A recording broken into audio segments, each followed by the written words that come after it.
disappoint him, and he would remain alone. But then the curse began to whisper in his ear, and would confirm what was Amumu's biggest fear. It pledged that never shall someone become his friend. It pledged that he shall be alone until his end. Sorrow and despair became too much to bear.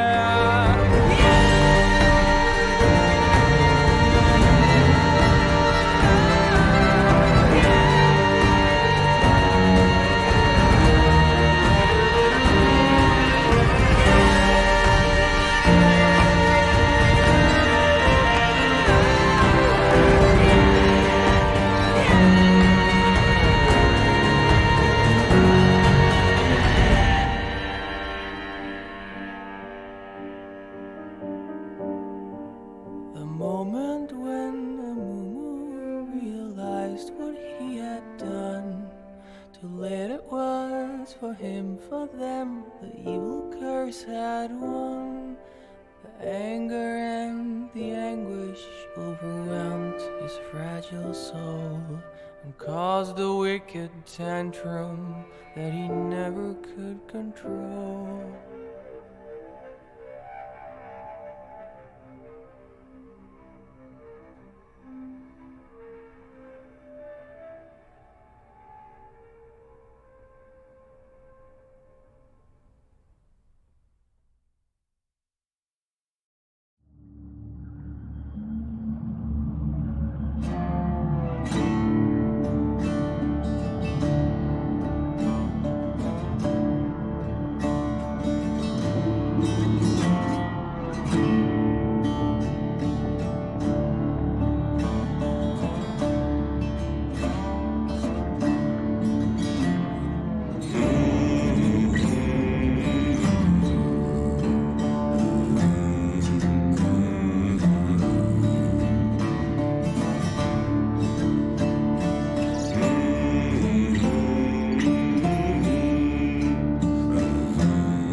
Welcome, ladies and gentlemen, to week 2 of the Conqueror League. My name is Django Ultimus. I am joined by my good buddy Rhino, and we have a fantabulous matchup coming up for you guys. We got Emotional Damage Energy versus the Peak Slayers, two 1-0 teams in our Conqueror League, and two teams with a little bit of a different story in week 1.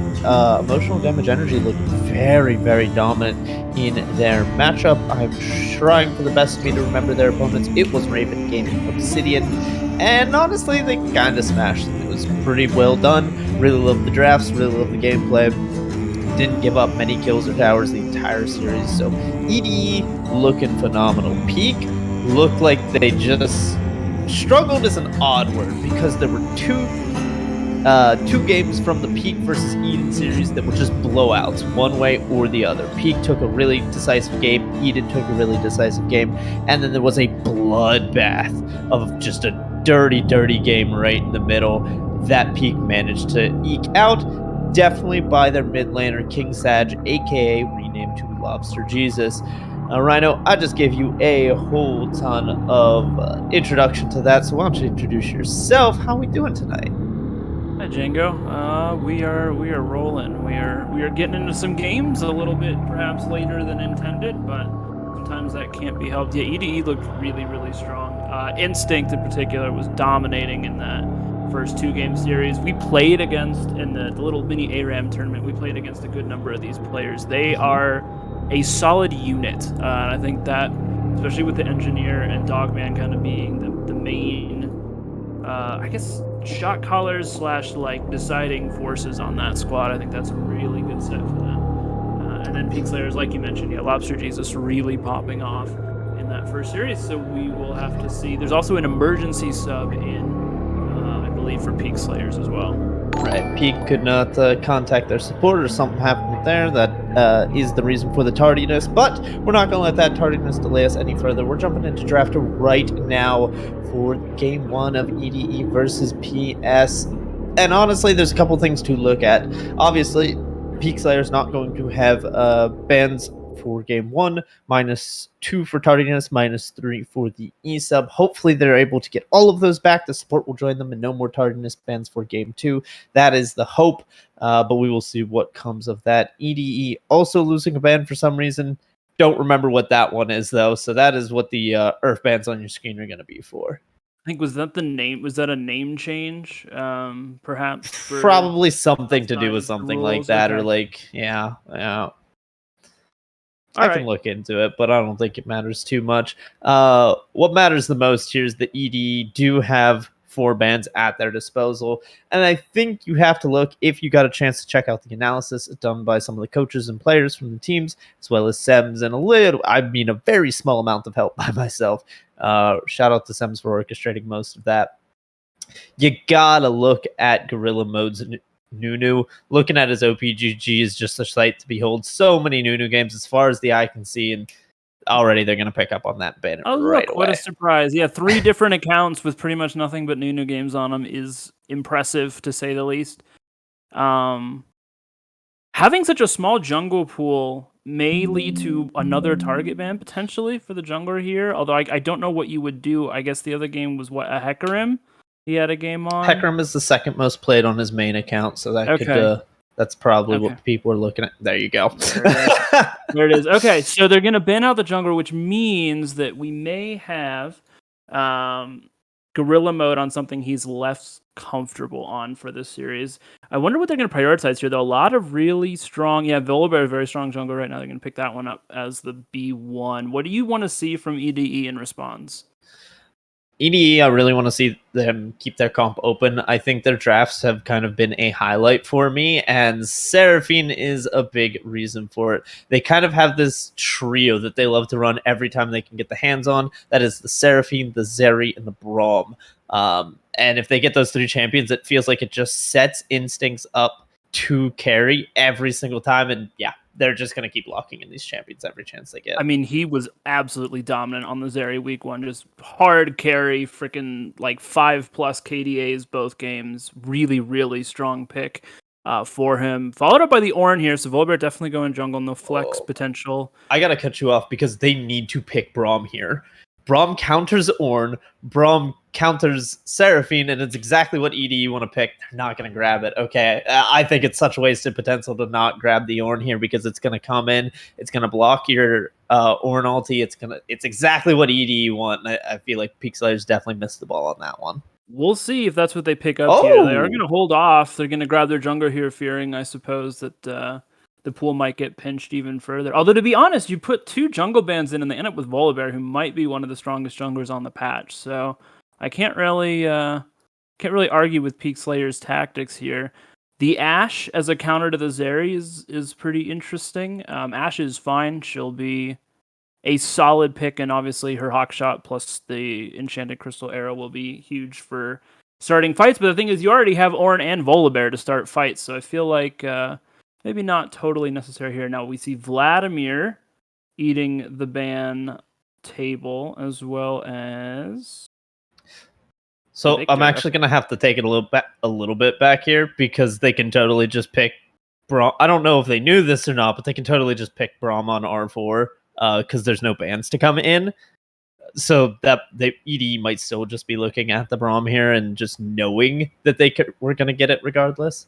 I do know Trundle is a flex for this team, by the way. Good see it, go top. Okay. Yeah, well, Volibear and Ornn are both phenomenal targets for the Trundle subjugate as well. So definitely a good pick there. You're right, they do get 2 in a row. And with no bans for this round anyway, Peak Slayers can't do much to stop it. Production, can we get a check on Titan Draft? It seems to have frozen on our end. I don't know if looks like it frozen on the stream too. Yeah. Okay. All right, there we go. Yeah, they got the And Braum. There we go. You did get the Braum. We get a Karma to go with the Ash, provide a little bit more mobility, which I think is good. And then probably I would guess Lobster Jesus is going to pick up a Scaling Control Mage here. Ari is a little bit less control, a little more assassin-y, but a good pick regardless.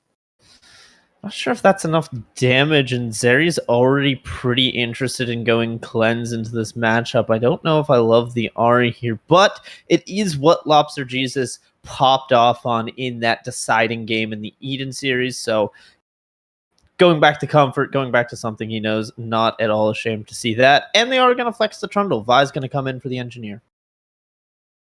He also has looked good on this pick in the past, so I think I'm not sure if he's going to go for like a Triforce build or if he's going to choose to go for like an Eclipse or even a tank build. She's surprisingly versatile at the moment, and then you have Trundle to counter the Ornn in the top lane.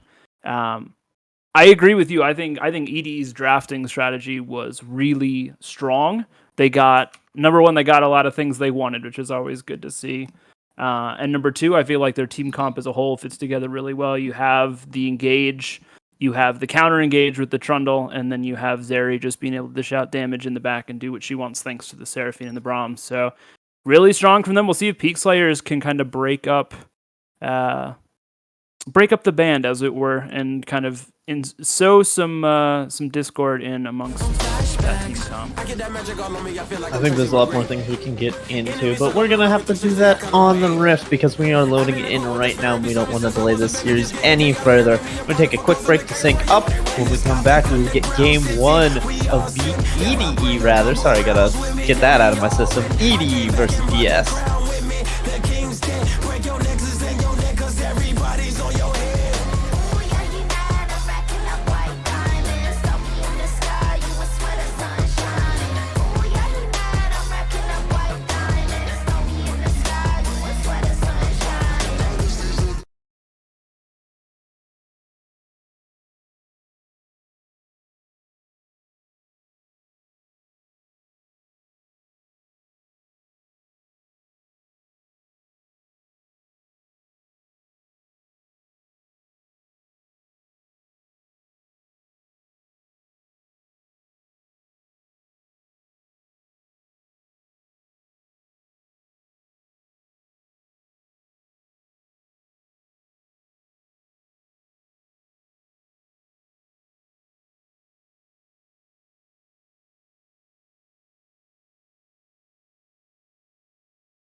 Welcome back, Titan Esports. Here we're going into Game 1 series of Emotional Damage, Energy, and Peak Slayers.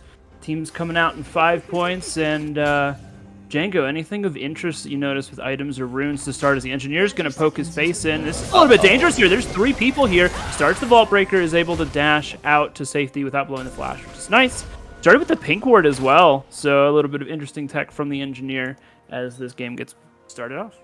I imagine he wanted to place that pink ward in a very inconspicuous spot, like the bush that Bullbear just walked into, right below the blue buff, somewhere that you don't often check early enough, and maybe just kind of get away with that. But he was spotted out, has to start the worst ability, so the Brahms there is going to have to leash pretty hard here in the early game. I think the biggest thing that stands out to me in Runes and Masteries wise is Dogman is going for the LS Lost Chapter early back with the Futures Market and the Sapphire Crystal start to get that early mana regen. Seraphine as a champion, when you're playing her farming, expends a lot of mana pushing the waves, always trying to get that double Encore setup going on. So like to get that early back in very quickly. Hail of Blades on the Vi is also kind of interesting, matching the PTA on Volibear, both of them opting for the more aggressive of the rune choices, and honestly, I like to see it. Yeah, I think Hail of Blades has been...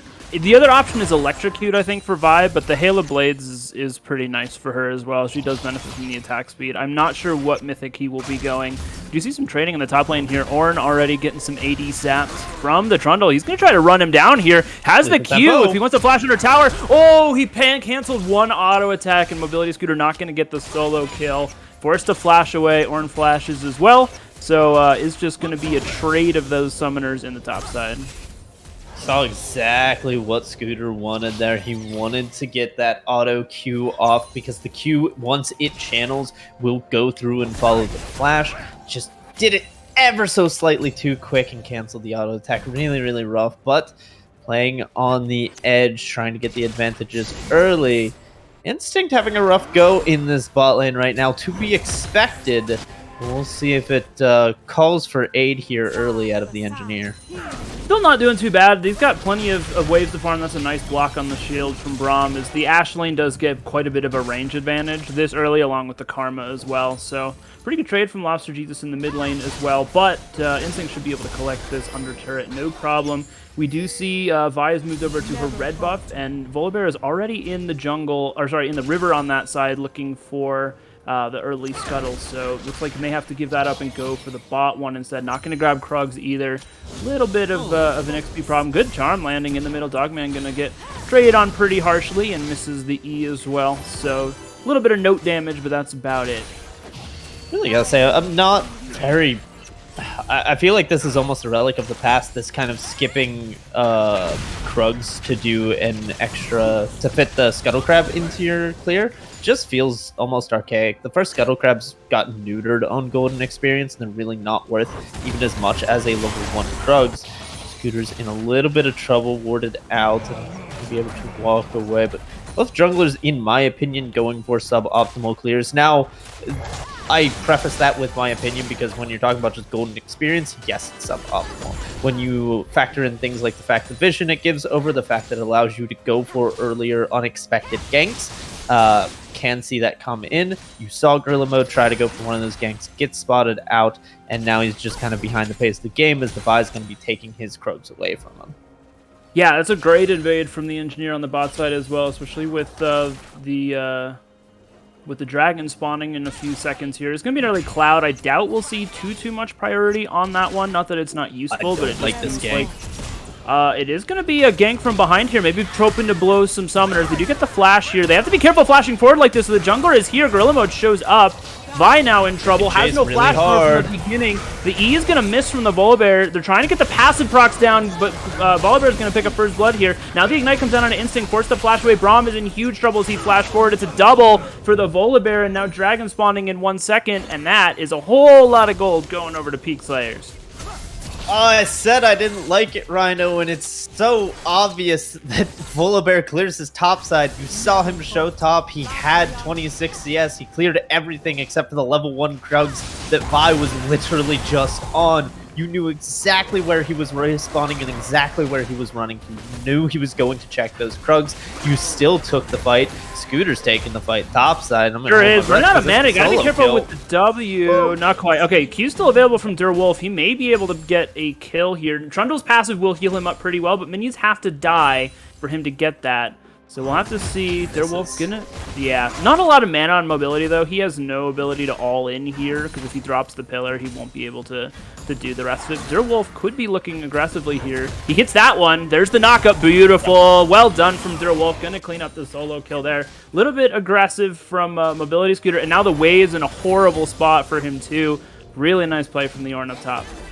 Very nice. And Scooter, it's fantastic if he gets that off. He has to break the wave, right? And if he just dodges the spells, he wins. but their wolf landed the Q, and that was pretty much all she wrote for as much as it goes, because that Q slows, and it was just really rough. EDE, it's going to take me a little bit, folks. I'm sorry. EDE off to a bit of a rough start. Now Engineer dropping top camps to try and find something bot when the wave's pushing into peak slayers.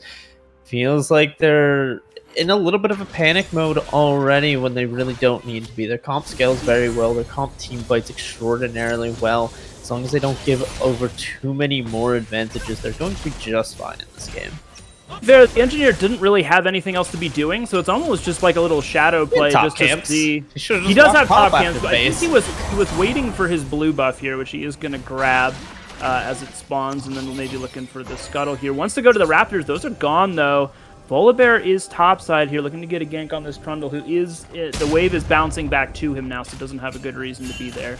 But he is going to get spotted out, and now Trundle kind of has to go a long way around to get back to this wave. Yeah, you can see that CS not built up as much as you would expect in the top lane after Dwarf got the solo kill with the wave in such a good spot. Maybe the mana was very low, maybe just had trouble CS wave. But either way, it's still a advantageous top lane for the Ornn in terms of how the lane's supposed to be going. Saw Scooter get a lot of good trades, just hasn't been able to do much with it. Engineer bot, no flashes. Oh, that's a great flash from Eclipse across the body, gets out of the way of the Vault Breaker. Very nicely done. Now there will be no summoners. Volibear's here. See if they want to recommit. Janet Crystal Arrow not quite there, just hits the level up now. So they could try to engage here, but probably not going to be able to find the kills in the Novice in the area. She's got double buffs, so they are just going to back away. Dogman has been having... There's been a lot of pressure in this lane from Lobster G. He's going to actually land that Q there. Doesn't have the Ignite, so probably not going to be able to look for the kill here. But does have the Spirit Rush if he wants to go. And he's just forcing Dogman away from the wave. So you can see, even though this is kind of how Seraphine is okay playing lanes, you do see the RA taking an aggressive position when she can afford to do so. Yeah, and Lobster Jesus is taking very, very small inches and turning them into bigger things, really generating his own lead here in the mid lane, which we love to see. And it's just going to get bigger and bigger as long as he's able to keep the pressure up. Dogman just kind of wants to avoid it as much as possible, play with the team when he can. And now that we have the ultimate, the cease and desist, it's now called? Yeah, the cease and desist. We'll see where the Vi is able to make her mark on the map. Instinct is taking a heck of a lot of poke down in the bot lane, and the CS numbers are starting to show it. They are. No, this is really nice play from Peak Slayer's bot lane to kind of put some more pressure on Instinct, not let him instantly scale up. Flash away from Derwolf as the Engineer charges up top lane. Not going to be able to get a whole lot else out of that. We're going to get the little poke here. Dogman basing again. We'll see if he has... He probably just has enough gold for the blasting one. Oh, he's very close, actually, to being able to complete his mythic. I think he wanted to stick around, not quite able to. He's going to get the tier now, which seems a little bit late to me, but who knows? Maybe that was the plan all along. He is having a lot of mana problems, though, so it might have been just kind of a last-second change of decision. Infernal Drake's going to be our second dragon spawning in about 50 seconds, and it looks like Volibear's already making inroads with vision around the bot side of the map. The lane really hasn't been going the way that Dogman's wanted it to in general in terms of the pacing and when he's able to get phases off.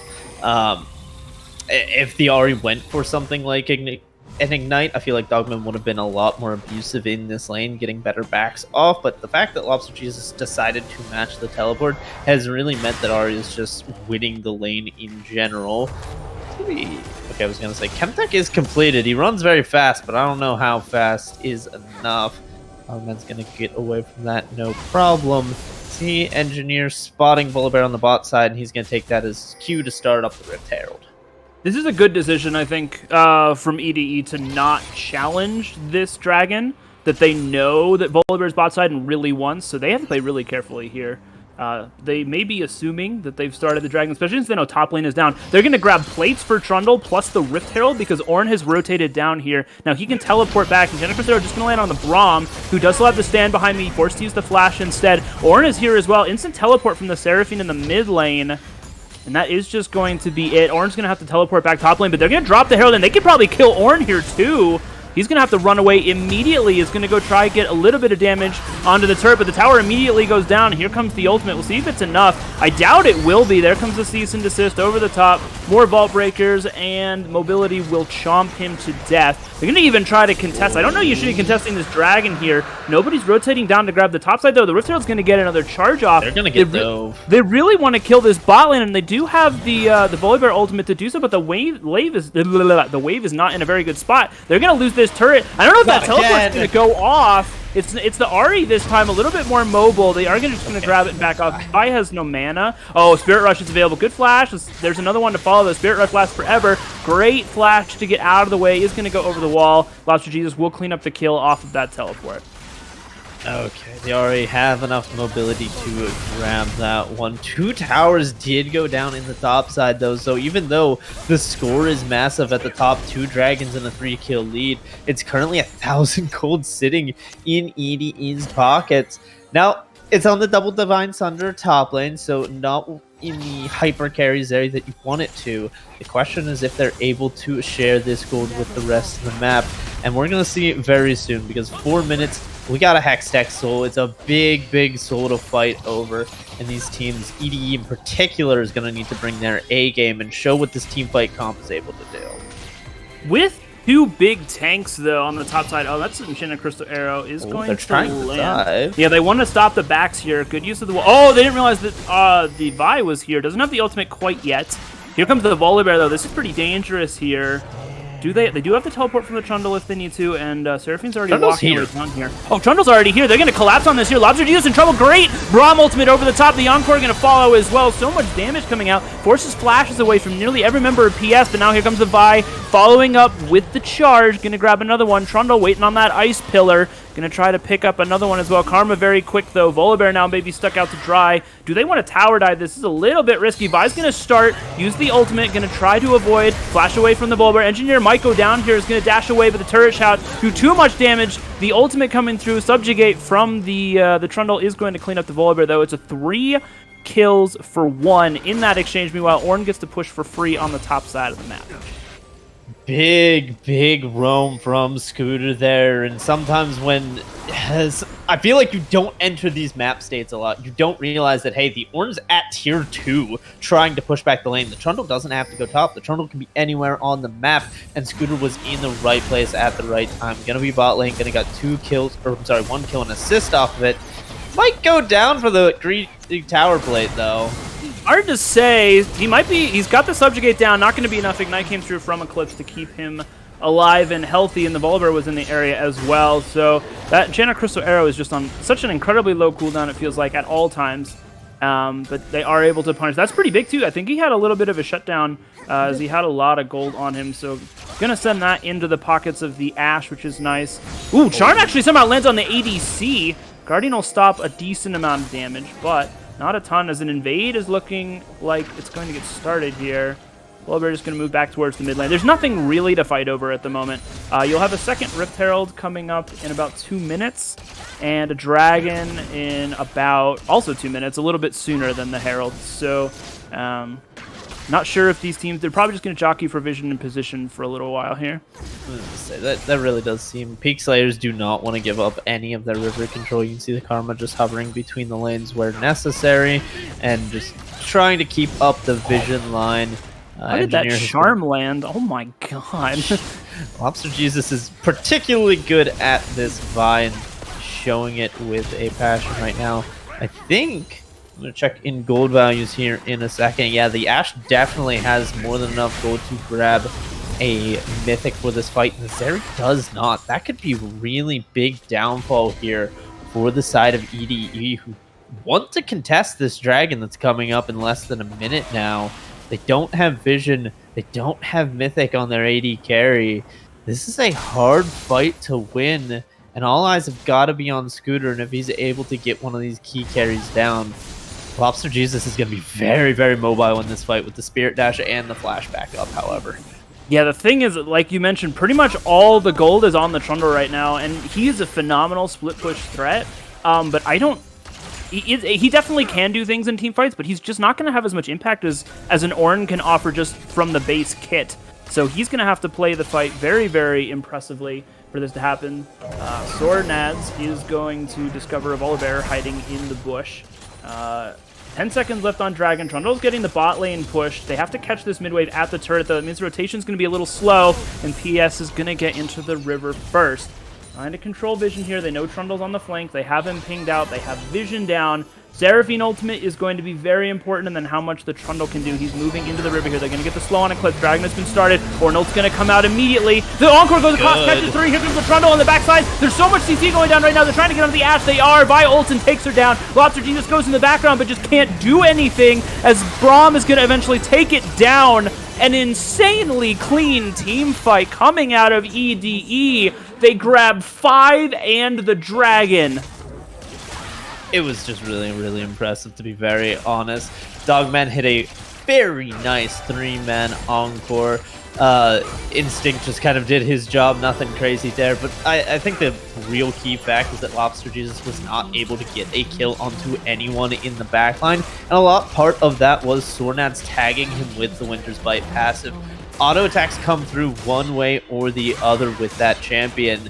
And it stops assassins in its tracks so well. I was really worried about the Ahri getting into the backline, but Braum had her number, and Trundle and Vi were able to decimate the Ashe on the other side of the fight.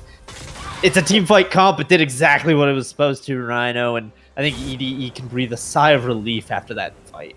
I believe Zeri's Q also procs Winter's Bite, so she stacks the Braum passive super, super quickly. Which I had not considered as the duo, or one of the factors of the duo as they continue to poke around here. Vi was able to get away after grabbing the second Herald as well. Just, boy, the team play, very, very impressive so far from Emotional Damage Energy. They're going to grab a little bit of a lead for themselves. Now we have a little bit of a break. We got about 2 minutes until Baron spawns, but I doubt either team without a team fight is going to be willing to just kind of take that one head on.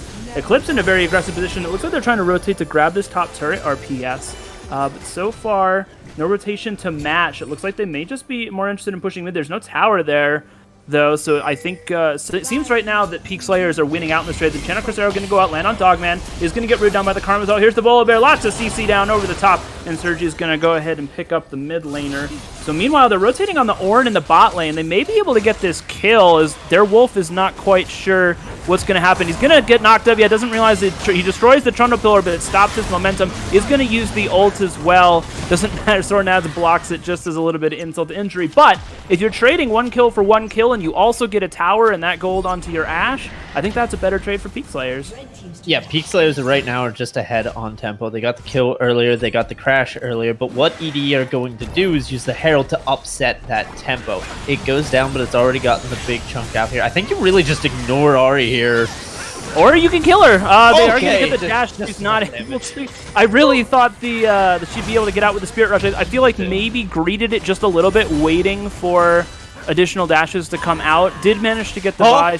Oh, that's not a good play from the Volibear. He's going to immediately get rooted up. Just jumped on the Encore over the top, grabs 2. He goes unstoppable, but that doesn't matter. He's going to get melted anyway. Braum passive tag onto Eclipse with the Winter's Bite. Not able to get the stun off, though. They're going to grab 2 more kills. They're going to grab that turret in the bot lane, and they're just continuing to rotate. Now you got mid lane pressure as well with 2 people dead. They're probably going to pick up a second one here, and then they can backspend their gold and then start positioning around Baron. Don't know if they've quite the gas to take the entire tower, but a lot of damage down on their Wolf. If he had ultimate here, I feel like they could absolutely turn this. Instinct just dashing forward here with the Zeri. So much damage getting down. We see Trundle pushing the bot side. Yeah, they are going to grab this. Trundle just continue to push waves as well. And I mean, overall, pretty good execution, I think, coming out from EDE. They're able to grab a couple of kills, a couple of turrets, and now they can reset and get themselves ready for the next 2 objectives. If possible, production, could we get a gold graph on the game-wide gold graph, the up and down roller coaster one? Because I want to see how big of a spike that just happened over the last 2 minutes. Because EDE were in a spot where they were like a little bit ahead, feeling comfortable going into this next dragon that they got to keep stacking. Now I just feel like they're slight years ahead. Now Dogman's on second item. Now Hullbreaker's out for Mobility Scooter out of nowhere. They just jumped so far forward in gold, and it's massive. I didn't see what it was before all these plays started, but right now they are sitting at about a 7.5, math is hard, 7,500 gold lead. Yeah, look at that big jump. I do remember before the Dragon, it was sitting at about 2 or 3k. They're getting engaged on here. Sornad's already used the shield. They're trying to get on top of the important members, but it's just a Braum right now. They're going to get the Encore onto 2. Rooted, stun. The Karma's taking a lot of damage, but so is the Braum in the front line. Here comes the Orange flanking from the side. Lobster just goes in, gets a pick, is going to grab 2, in fact. Now Mobility Scooter's here in a 1v5. I'm not sure he wants to be here anymore, though. Is going to take all the stats from the Orange, but it's not enough. Triple kill for Lobster Jesus. Has more dashes on that. Ultimate is going to pick up another one. And that is 3 kills onto the Ahri, 4 in total. Dragon spawning in 6 seconds. PS striking back. Peakslit striking back, but EDE really didn't have to take that fight. Sornad stayed on the front line for so long. They wanted to make that turn happen with the Trundle teleport. The problem was it was a 4v5 even with the teleport coming through. They did not have Engineer in the area. He was off a reset getting ready for the Dragon. And honestly, I don't fault the Vi for that play. It was going to be there plenty of time for the Dragon to spawn. It was just too greedy from the side of... Okay, and grab that kill. Gets knocked up though. Yeah, he's super dead now. They're going to feed another one over to the Ahri. Sergi, super low HP, is going to limp out, it looks like. Zeri going to continue charging forward. Can be very dangerous. Has the ultimate available. Not enough movement speed, though, to chase down a Karma shielded team. And they are just going... Oh, sorry, Karma was dead. But they ran out very quickly anyway. I'm not sure exactly how. The Volibear popped the Turbo Chem tank. Nope, never mind. That's all cooldown. I don't know what I'm talking about. Baron is being started up. We're just going to pretend I wasn't talking for the last 30 seconds. It's a lot of damage, and they know it's on a reset. Really, really nice play from Eden. Sorry, not Eden. This is very quick, by the way. This is a little scary. Volibear didn't take the Hex Gate. Orange teleporting in behind here. They don't know he has ultimate, but actually he doesn't have just yet. Now it's off a cooldown. He goes on to Instinct. Dogman stuck alone 1v1 versus the Ahri. Not sure he wants to be there. One dash forward. Here's another dash forward. They're going to grab a kill. Lobster Jesus dashing out. Braum is actually not going to be able to block the Orange ultimate. Instinct gets knocked up, but is forced to walk away. Mobility Scooter now going to be the sacrificial troll. And 2 quick kills picked up, and now Peak Slayers gets their turn to go on to the Baron. You still have the Vi here, still has the ultimate available, you still have Instinct able to poke over the wall, but it looks like they're just going to give this.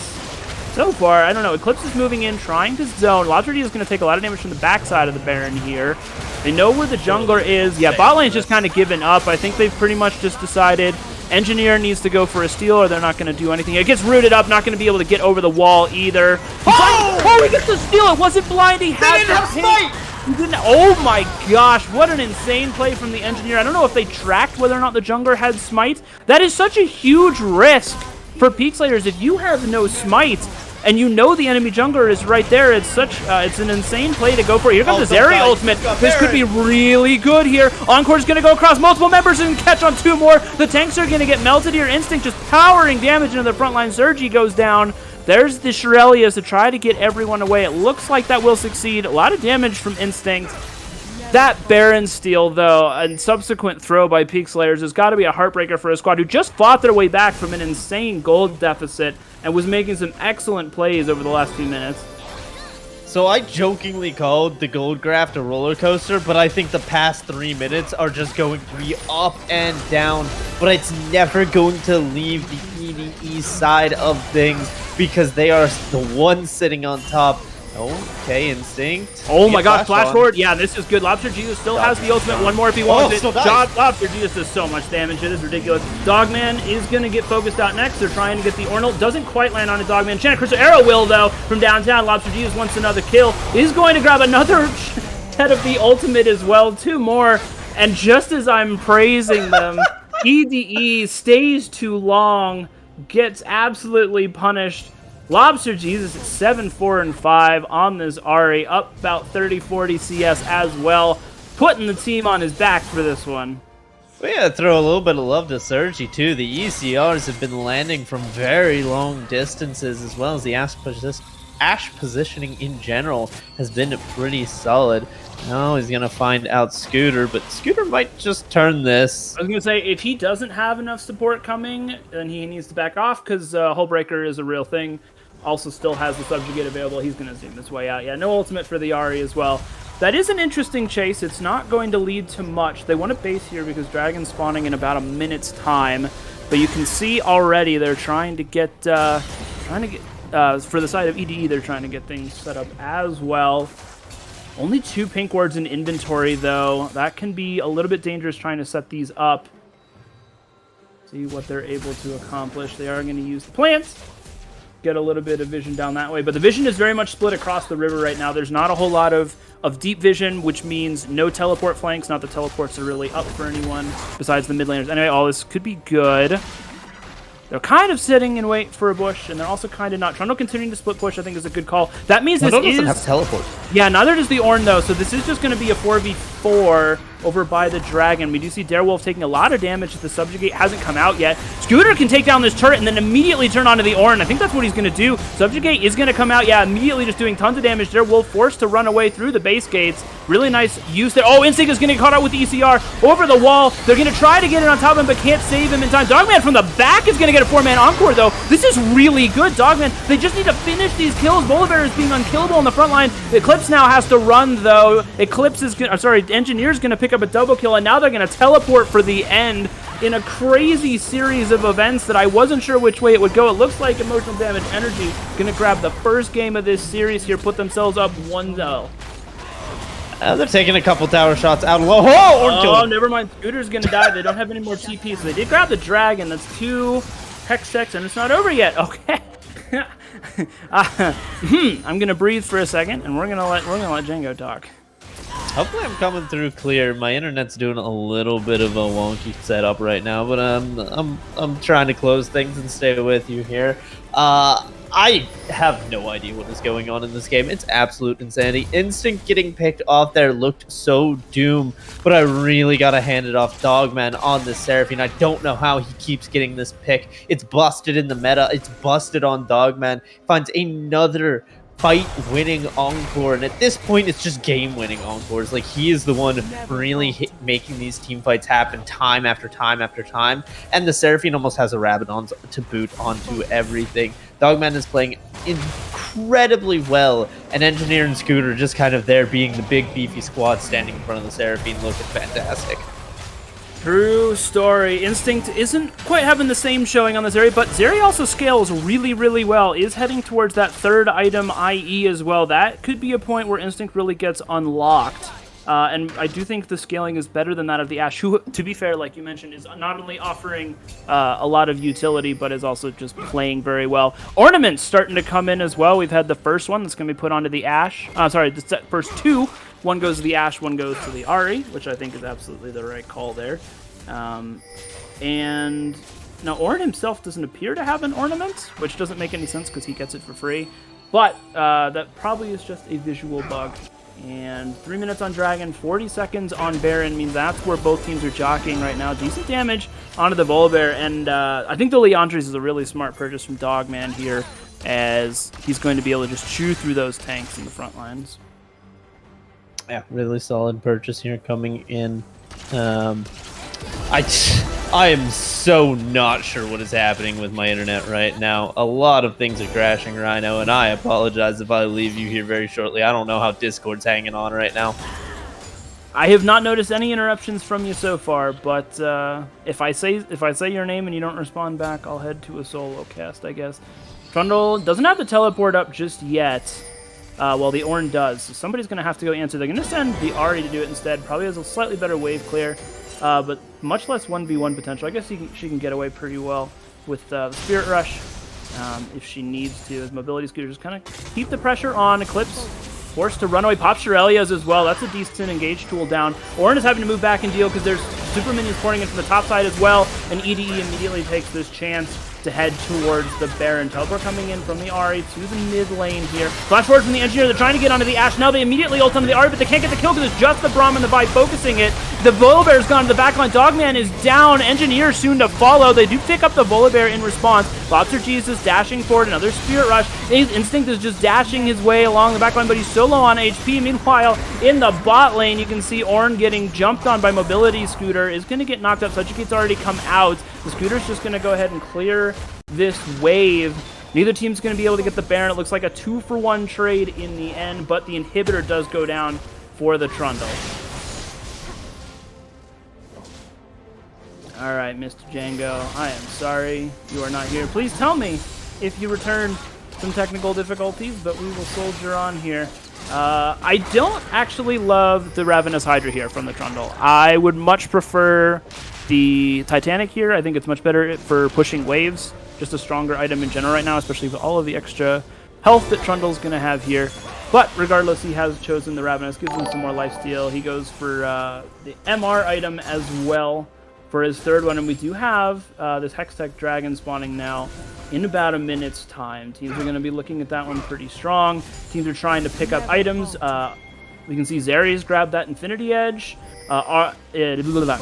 The Ashe is very close to her Ginsu's as well. I think she was pinging for that Gromp to grab it, and she will pick it up here as well. Does have the Executioner's Calling for some extra heal cut as well. Now, it will remain to be seen. Scooter has the teleport, as does the Ornn. I feel like he should be split pushing, but they do have super minions that will do that job for them, so may choose to just stick his 5 here, not risk getting engaged on and caught out, because it feels like that's kind of what has happened over the last couple of fights. As you see, oh, there's Shireliaing towards the Baron here. There is vision on it right now for EDE, but they're fully committed to this Dragon. They may be able to leave the Trundle to take Dragon and just go ahead and start the Baron. They are going to do it, and they're going to lure EDE away. A good move coming out from Peak Slayers now. Do they want this fight, or are they going to turn and run? We'll see what happens here. Doing a lot of damage here. Shirelia's been popped. Not going to have much more 3k damage. That's a great ultimate coming out from the Seraphine, though. And Peak Slayers weren't able to disengage or choose the fight they wanted to. They're going to get rolled here. 3 kills coming through. 4 as the Engineer picks up another one. Lobster Jesus trying to run away, but he's the only one left, and Instinct will run him down. A fight turned nasty, and that will be the game for Emotional Damage Energy. I already thought it happened once before. This time they're going to finish the job. Go up 1-0 in a series that was frankly very, very close in that first game. Only about an 8,000 gold difference towards the end. Vi coming up huge in those team fights, the ability to do so much damage, and obviously Dogman on the Seraphine, huge as well. Lobster G just not quite able to pull out enough heroics against the team that EDE had built up. A really exciting and fun first game. We're going to try to solve some of our technical issues here, and we'll be back for game 2 in just a little while.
I have returned, the mighty Django triumphant for now. TDM, we'll see. But I've returned, and with me, I have brought the draft for game 2 and your wonderful solo caster, Rhino. Thank you so much for holding up the fort, big guy.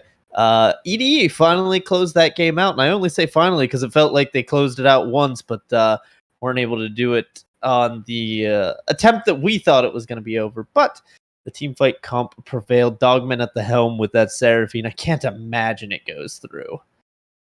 We'll see. So the bans are going to be set up. They choose to ban the Trundle, so it clearly indicates they want to go tanks pretty strongly. I would say Peak Slayers do. They're going to ban the Hecarim and probably the Nunu again for EDE. Yeah, I would agree with you. I think, although they may not see the Seraphine as the problem as much as the Zeri, the Vi was also pretty strong. I don't know that it's worth a ban, but they clearly feel they can't play around it properly, or they don't want to give the engineer his comfort here as the jungle pool continues to get pinched. But Volibear will probably be available for B1 unless they're going to ban it here.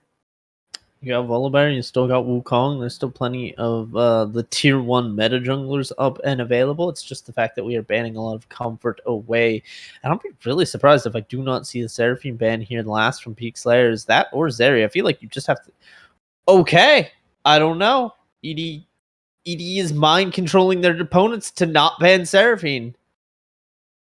The unseen Nautilus is the deadliest, I guess. He's going to hit the ban table. I got to be honest, I don't understand that ban at all. I don't think Nautilus is particularly good in an Enchanter meta right now. I feel like they've been able to get engaged from other roles, like the Seraphine mid, for example. So not totally sure of that one. Maybe it messes with the bot lane. They are going to take the Ashe, it looks like, away. Ashe Seraphine is a dangerous lane, but I don't think that would be what Instinct and Sornads would go for anyway. They're going to lock that. Now, the Ashe was good. I thought Sergi played well on the Ashe. Had some really nice ultimates, long range engage, and they're going to have the Maokai. I assume that's also going to go support.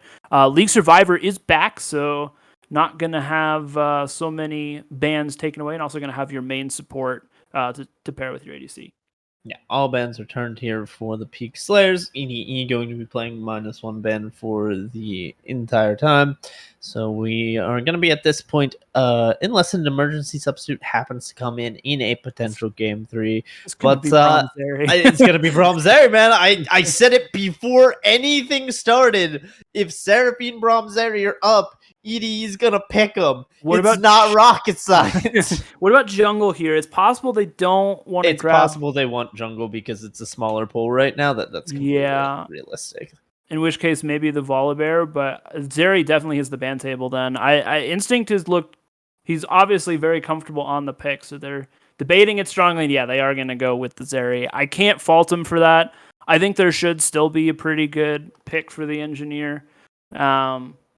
Even after a couple more hit the ban table. And you also have... There's some weird flex stuff I feel like you might be able to do with Mobility Scooter as well. Zach going to get locked in for Peak Slayers, so hardcore long-range engage right now coming out of PS.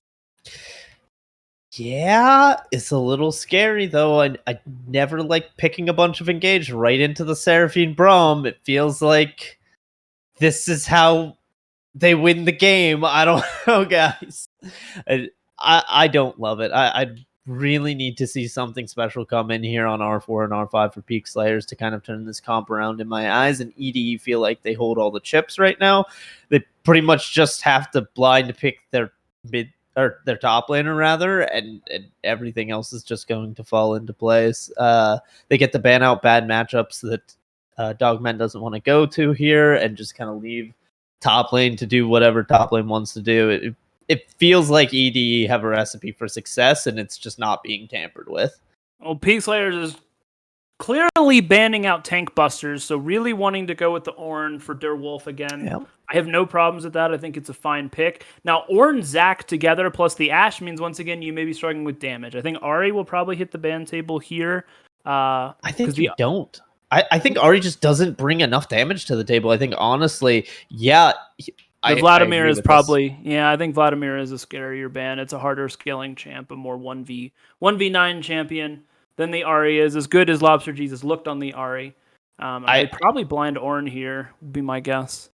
I think that's the biggest thing to note here is no one, EDE and us, no one is saying that Lobster Jesus is not good at Ari. We are just all saying that, hey, it doesn't fit into the comp. It's not enough damage for you. Building penetration here really doesn't do much into our comp. Like, the Ari doesn't fit in terms of comp, and that seems to be what EDE really is playing around. They're playing around their draft, they're playing around their comp, they're playing around team fight. It's very, very simple for them, and they are going to blind pick their top laner and leave their mid laner for last, even though Seraphine was B1, which is bewildering to me. But like you said, they were banning tank busters all along. They wanted to go the Ornn. I think the question is, what is Scooter going to answer in it now that he does not have the it's Mordekaiser. I just don't see Mordekaiser as being a bad pick here. You have the Zac. Fiora is that's a gauntlet right there. No, that's the boring counter. It's still a counter. Is it? I don't see Jax. Great. It's not great. No, because the thing was, Jax kind of has to jump into your face. Now, Sejuani is a counter into the Ornn with a Jax jungle. Now, that I would be a fan of. I think Sejuani is... Engineer could do it. If anyone's going to do it, Engineer would do it. Well, it's probably not going to be top lane Sejuani if there's no Sejuani. So it looks like they do want the Jax. I don't... Like, Jax will outscale Ornn in a 1v1, but Ornn can outdamage him from range for quite a while. And then, they do go back to the Sejuani, so maybe you do need some engage with this. But based on what they played in the first game, I think Scooter likes these kind of scaling side lane threats, so I do expect to see him on the Jax. I would prefer the Sejuani top. As a pure versus Ornn matchup. But we'll see what they want to do mid lane. It might be the Ari again for Lobster Jesus. Corki is harder scaling, a little bit more AP, a little more poke heavy. Okay, I like this. We'll see if he can... He should have the lane should be much easier for Dogman this time around, though. I don't think Seraphine's going to get poked out quite as badly by a Corki pre-6 as opposed to the Ari. The lane should be easier, but this is going to give Lobster Jesus a lot more carry potential. It's going to give him a lot more team fight potential. And I think when you're playing into such a strong team fighting comp, you need something extra for yourself. The package might just be that. And then I keep going back and forth on like this Maokai Ornn combination because you've got it into the Braum, but the Braum can only shield one way, right? You're either going to be taking the Maokai. Well, no, because the Maokai route you can just block. No, I really think their wolf is just either comfort problems or champ pull problems or something. Because just constantly picking this Ornn, regardless of the situation, like into Braum repeatedly, just feels bad, man. It definitely can. Now, you can play around it. It's possible to do. And he didn't get too many Ornn horns blocked in the first game. Now, to be fair, by the time he was able to use the Ornn in a lot of those team fights, it was too late. Either the Seraphine had already swept him through, or the enemy team was already on the run and he was able to get it. So you can definitely wait out the Braum shield. If you're, and especially with Zac already engaging, you have things, and the Ash Arrow as well, you have things to bait out that shield that aren't your ultimate. So you can play around it, but it is it's not an ideal matchup. You can't definitely just call down the Forge God whenever you want to. This Jax is such a wild card for me. Now, because the thing is, with Blade of the Ruined King Rush, like it is on a lot of champions right now, it can be really, really strong, and it's really good into tanks like Ornn, and the other person that's going to be ganking you is a Zac. But if it falls behind, I just, like, he can't ever get to an Ashe, because she'll just kite him forever. You also have the Maokai peel, and if he's not strong enough to deal with the tanks, he's just going to get melted. So I don't really understand how the Jax fits into the composition, aside from being like a split push threat, which does appear to be the way Scooter likes to play. I'm going to Google something really quick and hopefully find an answer to it. Nope, not going to find an answer to it, sadly. But I think the way I want to sum up this Jax pick, to not spend too much time on it, is this idea that it is, like the other things that we were talking about, a vacuum answer to the Ornn. But I think why we keep coming back to it is it feels like it just has less insurance than everything else that we've put onto the table. And we almost have to assume that it is just for comfort sakes that he went for the Jax in this matchup. It feels like it's not as safe as a Fiora. It feels like it can't be as aggressive as a Fiora. You've mentioned the Mordekaiser. It doesn't team fight nearly as well as the Mordekaiser, right? There's just not as much insurance in the Jax pick, and I feel like you have to play it more to perfection. And seeing game one, look, Scooter had a lot of good plays, but playing to perfection wasn't really his strong suit. No, Derwolf got a solo kill on him after he got hyper aggressive level 1, and Ornn was able to pick up a quick kill level 3. So Derwolf is definitely capable on this Ornn, and I feel like Jax has a relatively weak laning phase, and I think Ornn has tools to deal with him as well. If he jumps on you with the E, if you're able to time your Bellows Breath right, you clap him, literally. And it's just kind of... Jax will win extended trades, but he really needs to finish Bork before he can do that. And Derwolf has been aggressive enough on the Ornn that I feel like he may be able to punish him before he kind of gets to that scaling point. And especially if Gorilla chooses to spend some time top, which he did last game, that can also spin things in the Ornn's favor. Feels a bit rough, but that's only one matchup. We got a couple other talk about. The mid lane's pretty boring. We can pretty much sum that up with farm and team fight. Nothing really is going to happen out of there. I think the jungle's very interesting. The Zac Sejuani are both pretty gank heavy. And looking at similar lanes in terms of at least the bot lane, I feel like the bot lane has the most setup for both sides. The Braum Sejuani combo has a lot of CC. Maokai Ashe Zac, obviously a lot of crowd control to set things up. Top lane feels a little bit iffy. I don't know if they ever have the damage outside the first couple levels to take down this Jax. And Corki Seraphine just are going to be way too safe here in mid lane. So it's a bit of a farm fest here in mid lane with the jungles really focused on bot lane. I think we saw that go towards Peak Slayers early again, and I feel like this could really just be a repeat of last game where things are going well for Peak Slayers. They might even come out with an early game lead, punish some mistakes, but I just don't see how they end up winning in the long run. They don't have that. Well, they have more insurance than last game, at least with the Corki. I will say that. I do very much like the Corki, and if Lobster Jesus is able to get onto a couple of these kills, that could be the needle that they need to move this in their favor. I agree. Definitely much better scaling there. I do think, especially for the engineer on this Sedge, ganking the Ornn to get the Jax ahead is worth a lot more than ganking the Jax to get the Ornn ahead, right? Because if Jax gets to Blade of the Ruined King quickly enough, he will just terrorize Ornn, he will destroy towers, and if he becomes a side lane threat, that becomes a whole different element the Peak Slayers have to deal with. But I feel like the Zac is pretty much just bot lane. Like he does have really good setup bot lane, to be fair, right? Lots of slows, lots of setup from the Maokai, but that's going to be where his focus is almost entirely. And you have a Braum, and I feel like Zeri, while not the safest champion of all time, has enough that she should be fine, at least for the early games. I think he showed there was a lot of focus bot from Gorilla Mode last game as well, and I think Instinct dealt with it pretty well. He didn't die at any of those. Braum did once, and the Vi did once. But yeah, overall, I actually, this time around, I do favor Peak Slayer's composition. I think it ties together better. They have lots of options. They have really good scaling with the Corki this time around, as well as the Ornn.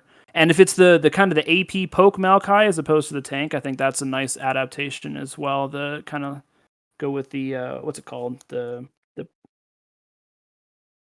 support item that's... I don't know what you're... Mandate. The Imperial Mandate. Yeah, Imperial Mandate. So if it goes Mandate instead, I think that could be, especially with Ashe too, because Ashe can just proc it really, really easily. So, all right, we are getting towards the end of the spectator delay here. I'm going to favor Peak Slayers in this one. Django, what do you think? I'm still feeling emotional damage energy. I think their front to back is way too strong, and I don't think Peak Slayers have enough ways to get to the back line. My caveat to that is the savior for Peak Slayers, which is their mid laner, which is their Lobster Jesus. If he is able to have an impact, if he's able to grab some early kills, this Corki is pretty much the Hail Mary pick for me to see if they can win it. But overall, I'm still liking it. Can't blame me for that one. All right, we'll be back with the beginning of Game 2 in just a few moments.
Hello, everyone. Welcome to Game 2. We got some action coming your way with a 5-man invade coming through from Emotional Damage Energy.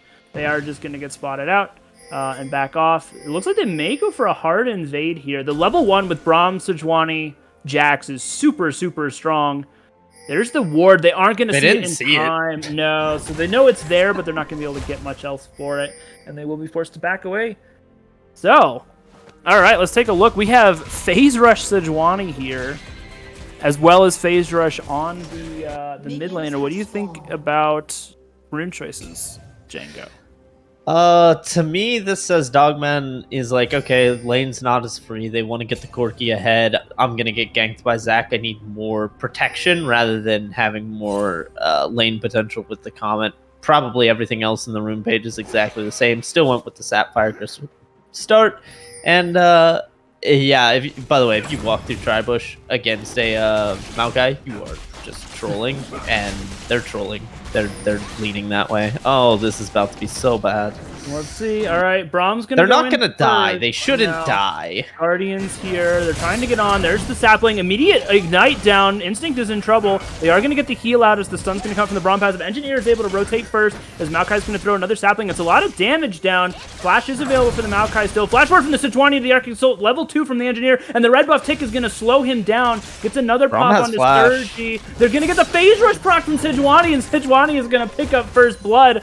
The unexpected Phase Rush Sejuani is indeed the reason they get that kill. First blood in the bot lane, but it is going to put the Engineer behind in terms of tempo, as Zac is already invaded onto his... Oh, sorry. Yeah, already invaded onto his top side.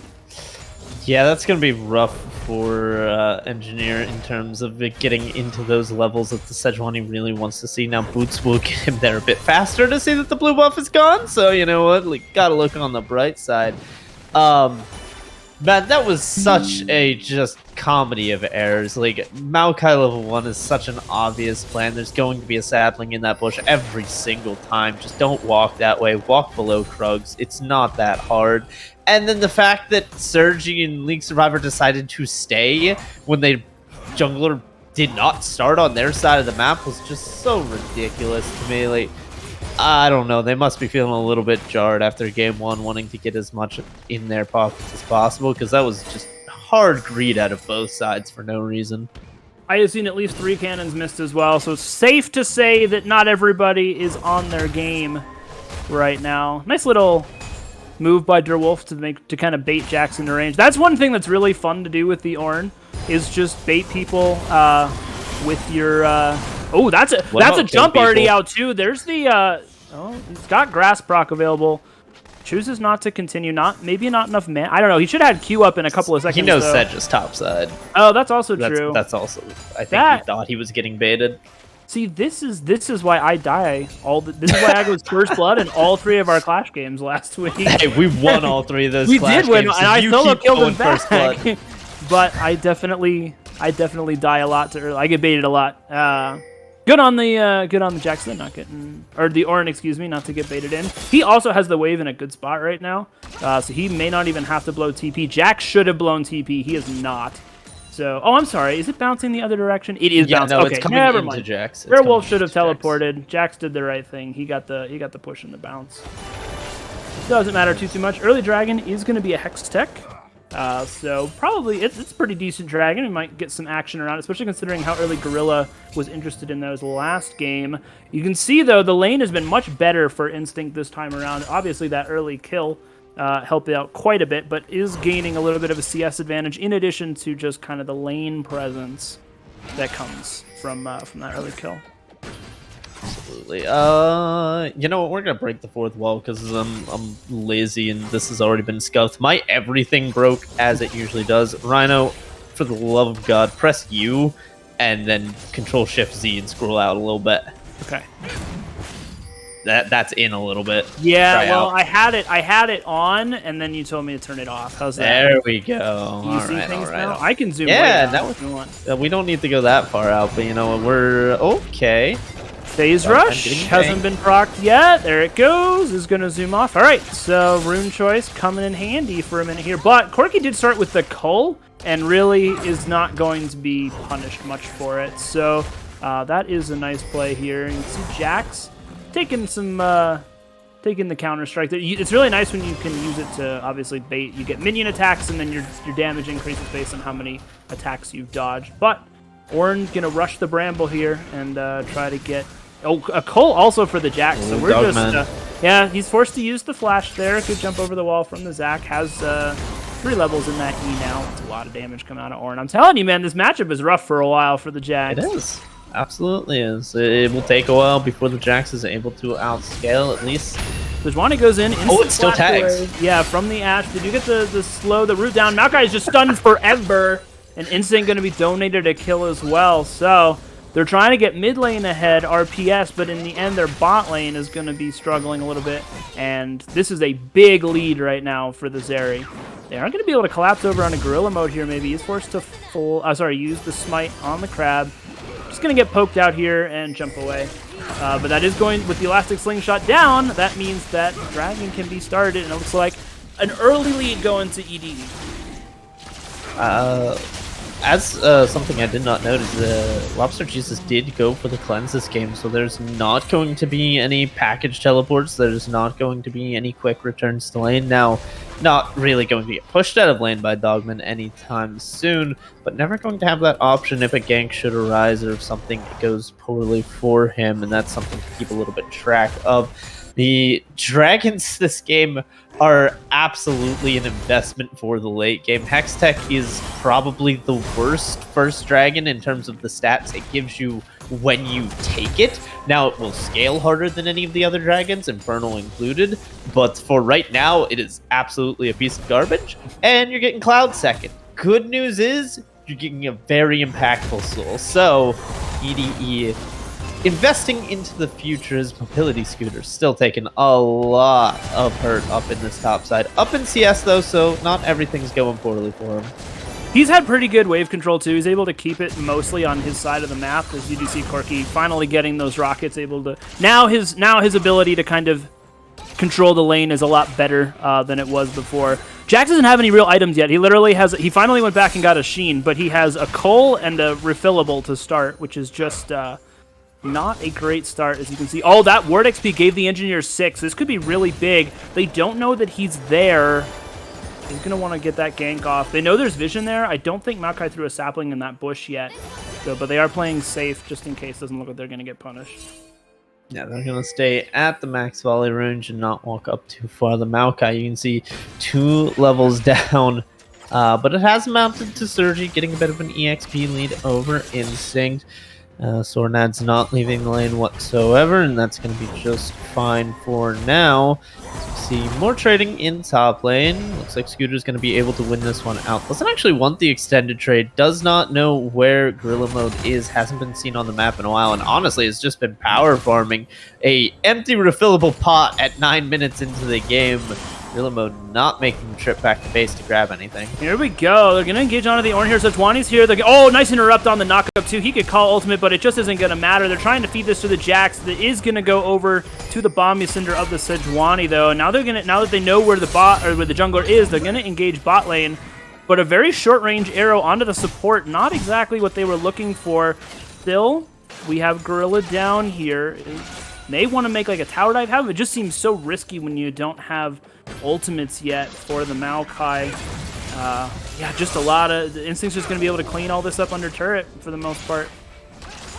Not just not having the ultimate on the Maokai, but Gorilla Mode not having shopped yet, has no additional stats outside of the 7 base levels he has gained this game, so it's not looking great for him. Dogman starting to get back in the CS department, was a little bit behind Lobster Jesus there, but the teleport expended allowed him to cheat a couple waves now, and he's just about even with the Corki. Corki really emphasizing into the scaling by going straight into the Man Immune second. Going to be pretty weak here for this dragon coming up in a minute and a half. You have to almost expect that to go EDE's way. Well, they're going to get the pullback on. That's a lot of damage on the Seraphine. They already used the ultimate as well. Yeah, but Dogman is dead. Lobster Jesus picks up that kill. Sejuani coming over from the top side of the river just too late. Not able to really impact that fight, and they are going to go ahead and get a kill. Flashboard, they're going to go for the engage. No ultimate is available, though, and the ultimate is there for Instinct. League Survivor might be in trouble. Oh, the Stabling in the bush gets the slow, though, and 6 is reached off of that stun. Now Braum may be in trouble. He's going to get rooted up. Survivor wants to get in and get the Q back. Can't go into tower range, though. Sturgy sitting at the edge of tower. It's so close. Do they have any way to get the damage down? They don't. No long-range poke or anything. And not knowing where Sejuani is, though they should know that they could take this tower plate. Choose not to. And instead are going to back off with just the 1 kill. But a nice 2v2 in the bot side for PS. Oh, PS just barely squeaked that one out. Instinct, man. You got a little kill hungry for the Maokai. Play for the stun onto the Ashe. Use your flash to kill secure. And then clean up the fight with your support. I felt like that just didn't need to be taken at that tempo. Now we're looking at top. Oh, no. He's going to get jumped on. Yeah, there's no flash for him. He's going to get the ultimate. Goes for the unstoppable, but that's a lot of damage between the Sejuani and the Jackson. They are going to be able to clean him up. So this is actually really good for Mobility Scooter. He's up 20 CS now. He's gotten a plate already. And so this Jax has been accelerated. He's going to rush the Sunder. I think he probably should have rushed Bork, at least in my personal opinion.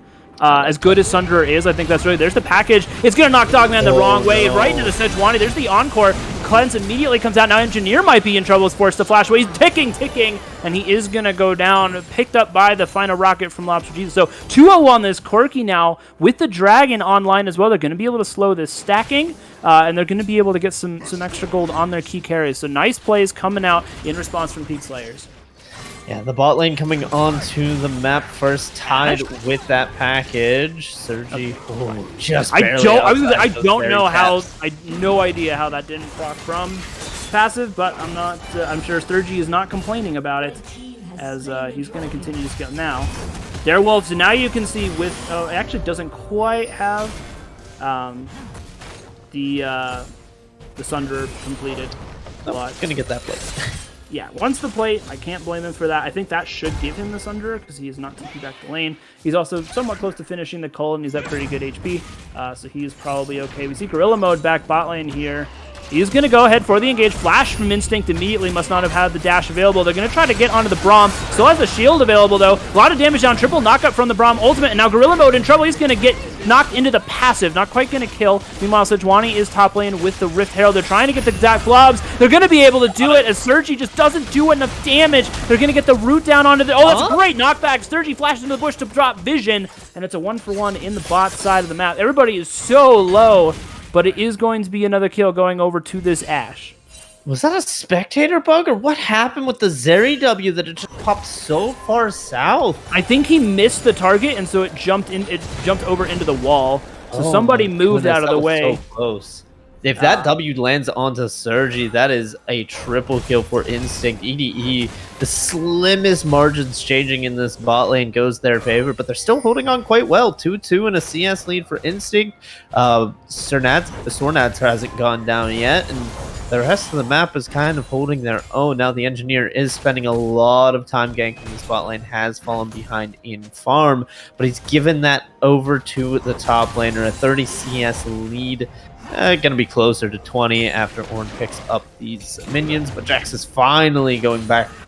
Cull not even procced yet, and Sunder's going to be built. Looks like he's going for the Merc Tread second there. Can't really blame him on that. You're pretty much only going to be interacting with Corky, Zac, and Ornn, so you don't need any kind of steel caps for that. That is true. The only problem is, of course, that pretty much all of Ornn's CC is not stoppable by Merc Treads, because it's pretty much all knockups. That's fair. So it will help against the, I guess, the Zac pull and stun, and obviously the Malphite root. It's still the best item to get, in addition to the MR, but it's not as helpful as one would like against him, for sure. Unfortunate, but what are you going to do when you're in Scooter's position? You're just going to be happy with your 20 CS lead, get back into the lane, and look to knock down this tower. Now they it's don't a 3v3 know. Okay, the bot. Engineer's here. There's a teleport coming out from the Seraphine, though. They are going to get the stun down. No passive on the Zac. Remember, Brummelt's going to go wide, but it doesn't matter. Zac has been separated. Is able to use the Elastic Slingshot. Doesn't quite dodge the slow from Zeri. Encore. Oh, it does land. Managed to get somebody in the way just in time and is going to back away. There's their Wolf going unstoppable, but Zac. This is when Jax really starts to roll the matchup. What about 2v1? Because Lobster Jesus is coming up. Here he is. The ultimate is available from Derwolf. He's going to need to bait him in a little bit more. Now he's going to be seen on vision, but the jump has just been used from Ability Scooter. Here comes the Ornn ultimate. He's going to try to get away. The stun is going to go up. Nice knock-up to stop the damage from being able to come out. Derwolf is going to survive with barely any HP, but does do so. Another kill to the Corki, now 3-0. And we definitely understand where Peak Slayers is wanting their focus to be. Engineer is back here. Doesn't have the ultimate available, but is just going to kind of clear out some vision and force the enemy team back.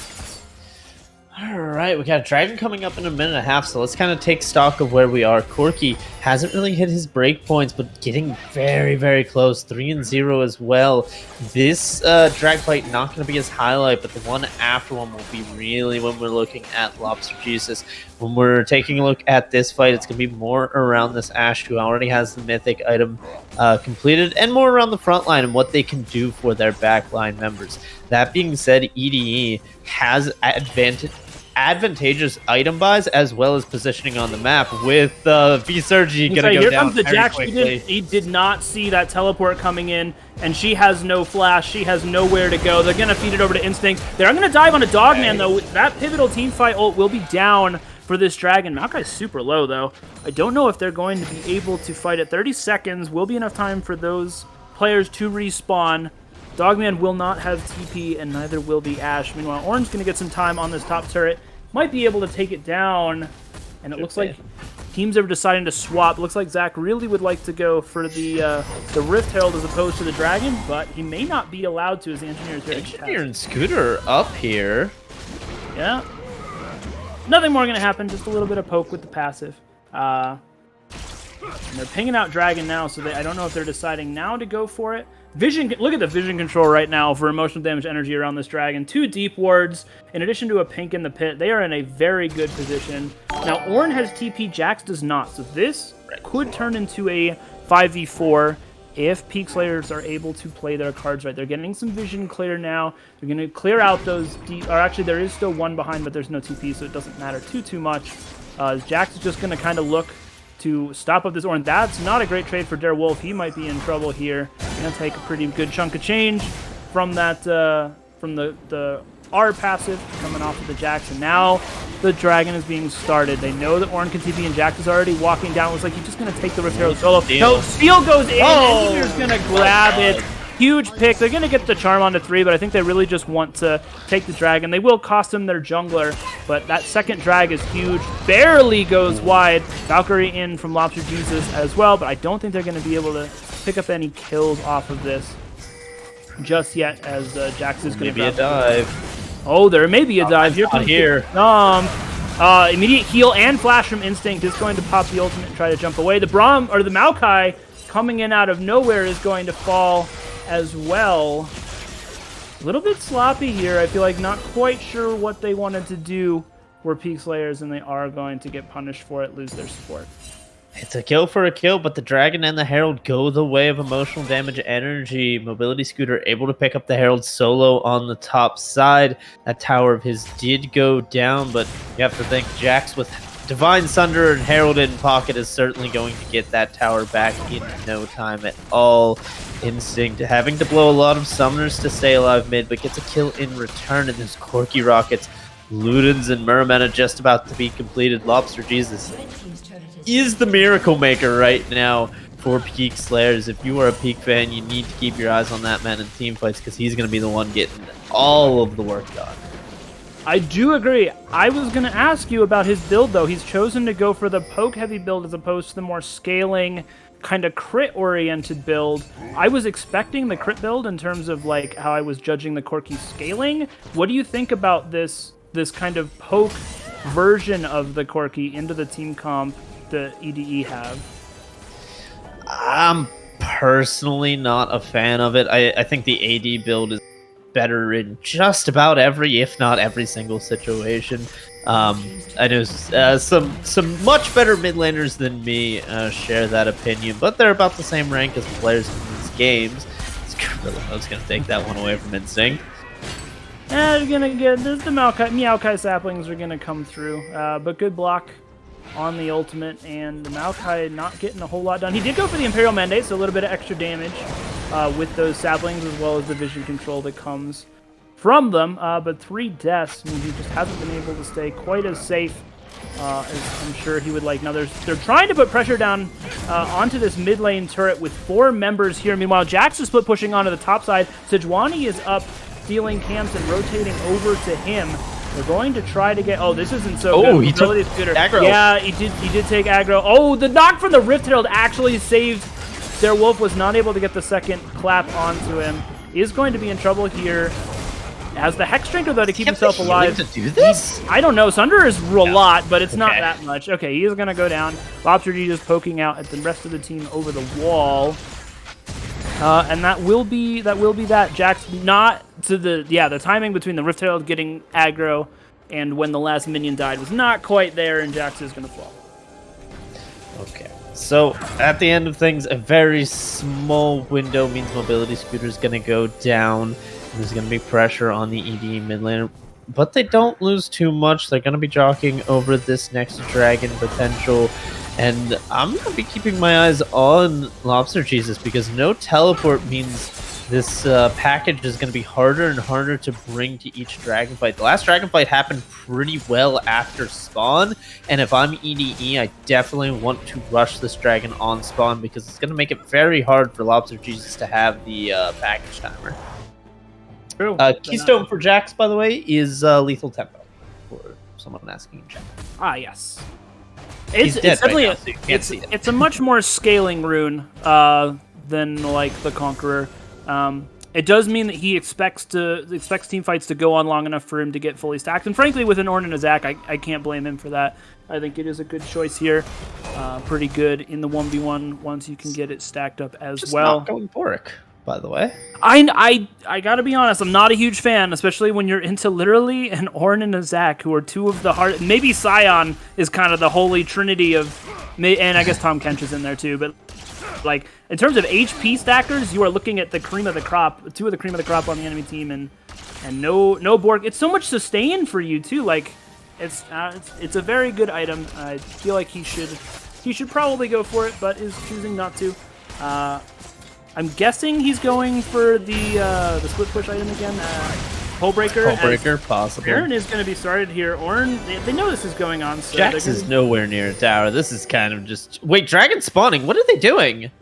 I think they were threatening and hoping to get him off. Corki, I'm pretty sure, can solo Drake. You can see Zac over there as well. Ornn can just be here to stop them. They don't have enough damage to really do this well. Not yet. We'll see. There's no vision denial either. They're going to grab the dragon. Yeah, there's Maokai sapling to poke him out, so they just stop him from doing it. Great call from Peak to save the jungler, have everybody else go top lane. They grab themselves the dragon, and they keep Baron from happening. Super, super even gold game right now. The leads for both sides are on it's the mid laner, as Gorilla Mo goes way far. Oh no, instant cleanse from the Ashe. May keep her safe. Here comes the Arnold. You see the shield has already gone up, so good timing. Oh, the ultimate, the prison coming through from Engineer is going to keep their Wolf from being able to re-engage that. Meanwhile, Corki and Jax just kind of exchanging in the bot lane, but it's pretty hard to fight that if you're Peak Slayers without your Corki.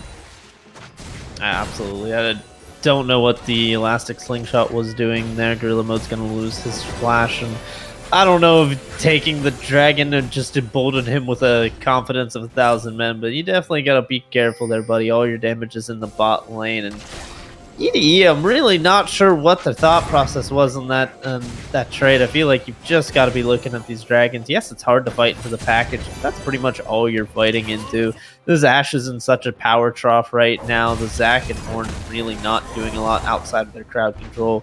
Mobility Scooter threatening on the side lane, but he's just not strong enough to dive towers, and I don't know if you're not going for a Boric, like, if you get to that kind of strength before 4 items. Yeah, Hex Drinker is going to help you survive against the damage. As you can see, the rest of the team is rotating down, but I don't think it's a big enough difference here. Here comes League Survivor. He is going to ward hop. That is nice. Is going to get him to safety. They teleport the Seraphine down there as well, trying to keep this side laner safe. But he will be able to get himself out. Nate could have even potentially waited for the minion wave, but I can't blame him for using that ward there. getting himself out. So now you have Baron on the table.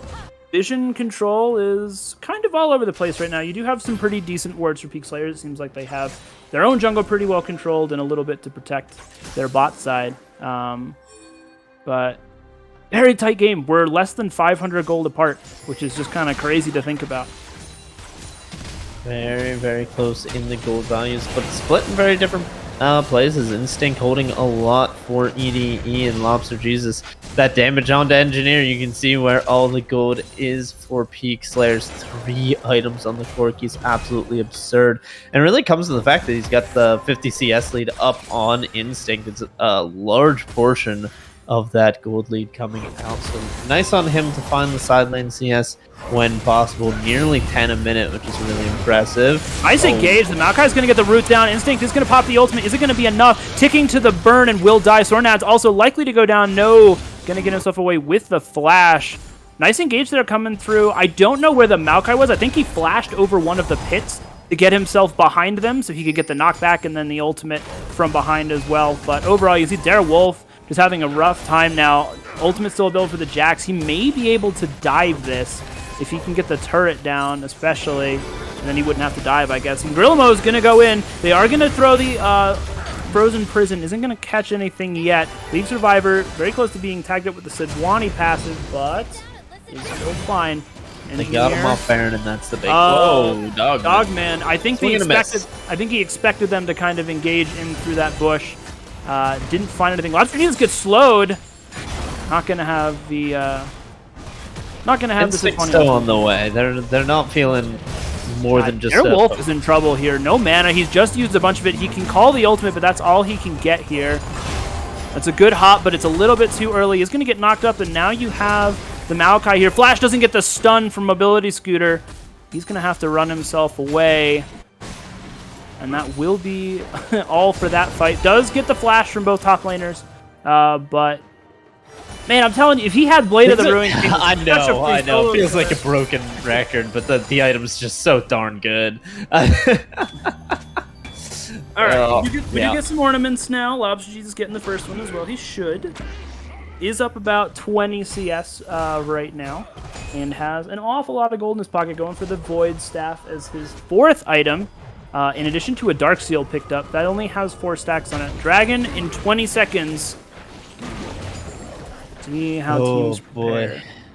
Package is up for this one. And Instinct and Dogman are a little bit behind the game. It honestly might just get burned down. They've got a bit of forward warding due Peak Slayers, and they might just pull the trigger on this one. Out of position are EDE, and they look very lost this mid-game. Kind of surprising to see.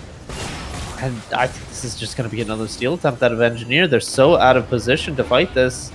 He's 2 for 2 so far, though, so not a bad idea. Okay, they do get the Arctic Assault over the wall, forces that out. Engineer now would have to flash into the pit. He wants to. The Encore is going to catch many people, but it just doesn't do anything, and the Dragon will be claimed by PS. They're able to walk themselves out. Now, let's see, they probably just want to transfer this over to some mid lane pressure, but it looks like they're heading up towards Baron. They want to be aggressive with I do not know what Gorilla Mode was doing. His entire team was walked the other direction. There's the Braum Shield to stop the Ornn ultimate. And yeah, the Zac goes down. It's a nice double knockout from Wolf, but now he has no mobility. He's in trouble. He's going to go back in and is going to get cut down by the Sejuani. So all of a sudden, that was a 4v5, by the way, where PS loses 2 kills. Jack split pushing on the bot side of the map. Going to try to grab this turret here. Maokai going to rotate has ult, by the way. There's the Ashe. Ashe might be dead. No, they don't see her in time, or they don't know where the rest of the team is. And now PS is caught. They can't decide whether they want to go stop the Jax or stop the Baron. And this is a great pressure usage from EDE to force them around. Oh, they started it. Well, you can force them over here. Now, Sornaz needs to be careful. They're trying to get on Lobster Jesus. They're going to flash. There's the prison as well. Instant cleanse is nice from Lobster Jesus. Followed by the flash. Yeah, they can't get to him. Meanwhile, Mobility Scooter just taking an inhib on the bot side. That is going to be big. Zac is here now. Mobility needs to back out. He can't fight this one. Or can he, actually? It is just the support. It's a support and a tank, and Mobility Scooter is huge right now. Doesn't have the jump. And now Ornn has respawned as well. So it's 3 kills. Meanwhile, they're going to rotate up. The rest of his team rotating to the top side of the map. They're going to pick up that turret as well. Great usage of the pressure around the map for EDE to grab themselves a couple of turrets. I think EDE made a very, very small mistake in starting the Baron itself. There's nothing making you start that, right? The team already thinks you're on it. The team is already coming into you. If you actually just put yourself in a better position to fight, instead, you do so well. And if multiple members show bot, if the Ashe shows bot there, right, then you can start the Baron 2 seconds later, and it does not make the difference. Instinct not being in position to fight means that Lobster Jesus was able to get away, and the play didn't go even worse for Peak Slayers, right? They could have lost a lot more than just an inhib off of that one. Beat EDE with exceptional play, but it feels like they're still in this pigeonhole where they're not willing to fight the package Corki at the Dragon. It's definitely scary. 4 items and a ornament on that champion. Start off this, and with no Zeri, or with Zeri showing mid lane, it's definitely a sneak attempt, but it's going to get seen now. Yep, the Ashe is going to know this is here. Zeri's finally rotating over 5,000 damage. Zeri's going to burn, actually. Zach's going to jump in, but it's too late. Nice smite. Engineer is going to secure it, and that is just going to be a free Baron. Mobility Scooter also making his way up there. I didn't see... The Jax does do pretty good damage to the Baron. I don't know what his fourth... How is Bork not like your fourth item, right? I mean... No, it's Bork, man! That item is broken! Death Dance is a fine item, but it's... Yeah. He is playing well, though. I mean, he's split push for an inhibitor. The rest of his team has been able to play well around him. It's a free Baron, and they also have to push in the bot wave so they can see Zach down there. Dragon's in about a minute and a half. And so far, it's just going to be the siege. They're going to need to get as much gold as possible because they've been so afraid to fight this Corki at the Dragon, but they're going to have to do it here in a minute and a half. It is soul spawning for the Peak Slayers lineup, and it would only be soul point for EDE, but they cannot give over that Ocean Soul. I feel like giving Ocean Soul over to a Corki is quite literally a 1v5 kind of moment. Now, here we go, Jax. Oh, that's a fantastic jump away from the Jax. He gets engaged on there, and the rest of the team was set up to kind of punish that really hard. They may be able to chew down this turret here. There's the long-range Ashe engage. Great use from Sornaz. It's going to block out a lot of that damage to the shield. And the Ashe is just going to get blown up. Ultimate's going to come down to Lobster Jesus. Forced to use the Cleansers. Only just came off cooldown. Engineer going to chase him back while the rest of his team deals with the rest of Peak Slayers. It's a quick 3-0 with Baron on... Sorry, with Baron buff on. They may be able to actually push for the end here. They're definitely going to get all 3 inhibs. And this is why EDE were so bent on getting this Baron, because you see what it does when they do get it. They can fight in the lanes when Corki doesn't have his package timer, and it goes so well for them. Sejuani is enough to hold the Corki at bay when he doesn't have that package to go down. Now, I really do think they need to back off here because they have a Soul Dragon for Peak Slayers spawning in 15 seconds. You've got triple inhibs. You're going to take this next Dragon, and everything is going to be fine, EDE. Just don't throw the game. We'll see. They've had moments where they look like they're doing both trying to win and trying to lose as hard as possible. 3 inhibs with the wave clear that's available to the Peak Slayers is really rough. The Corki may be getting found by the Jax here. Don't know if he has package up. Well, let's take a look. Mobility Scooter wants this. Pops the ultimate. Is going to get the auto attacks down. He's going to wait out the Valkyrie and get the stun. It is a little bit greedy. Lobster Jesus has no sums. Get the flash, just came off cooldown, is going to use it. Now the Jax is going to get caught out. That's pretty important. It's a nice pick. You can see there was the Maw of Malmortius. Didn't help too much. And the rest of his team, so with 3 inhibs down and the rest of his team in base, maybe not, as juicy as getting that shutdown on that Corki looks, maybe not dive in 1v5. I feel like it's actually a bigger mistake than it even looks, right? Because I do believe the one inhibitor, the bot lane inhibitor, will be up before the Baron goes down. And so it's very much a situation of EDE actually want to end the game right now. Like, their 4 members just came off of a base, and they want to end the game right now, but they do not have their top laner with them. Now, Mobility Scooter is up in 15 seconds with teleport. They may still use this window, but they would have more pressure from their waves 30 seconds ago than they do right now. So it is certainly a mistake, but let's see if it's a mistake that costs EDE anything, because 2 minutes on the Baron, that bottom inhibitor has already respawned, and they've lost pressure in that lane. Yeah, this was actually a huge window that they just kind of goofed on. Yes, I agree with you. It's not obvious, right? That's the hard part. Well, and you see that Corky's 5-0 just sitting up super far in the lane going, oh, I bet I can kill that. And as a top laner, I know that's exactly what he was thinking. Because especially, he's like a 4-item Jax right now. He's like, I am terrifying. And it's true, he is terrifying. But he's not that terrifying just yet. He won the 1v1, just not the 1v5. Exactly. Close. Exactly. Now it's a lot of golden experience funneling into Peak Slayers. If they're able to get to one of these team fights, you can see the gold lead is really, really shrinking up on the top of your screen. 4,000 gold lead is honestly nearly nothing at this stage of the game. It's all going to come down to what they can do, and you can see BDE is desperate on the map to fight over their terms. No Corki package, no jungle fights. They want it in the lanes. They want this bottom inhibitor. They want to play for this Baron in a minute. They do not want to go to Soul. Ornn items too mean that gold lead is even less substantial. It might even be even. It's actually just net. It is absolutely negated. You're completely right. Pretty much net neutral. So now they get the other inhib down.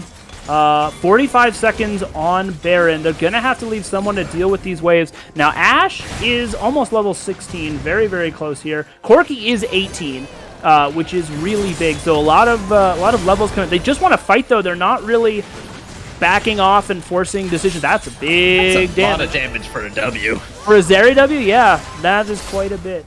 Still not quite level 16. Level 16 means that level 3 ult could be huge. I think you leave Jax to kind of shepherd in waves here, and you got to go threaten Baron. 15 seconds until that spawns.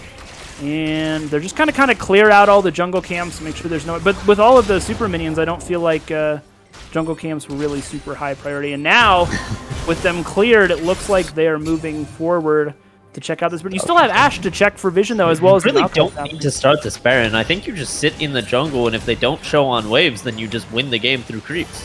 Like, there's no reason to start this. There's no reason to even be in river. You should be in the enemy jungle right now, EDE. Ornn should be bot. There is absolutely no reason for Ornn to be up here. He is going to have to... Now you can start it. You can see the waves crashing on the map. Okay, very well done, EDE. Game macro to a T. Using those triple inhibs perfectly. They're going to get a free Baron Nashor.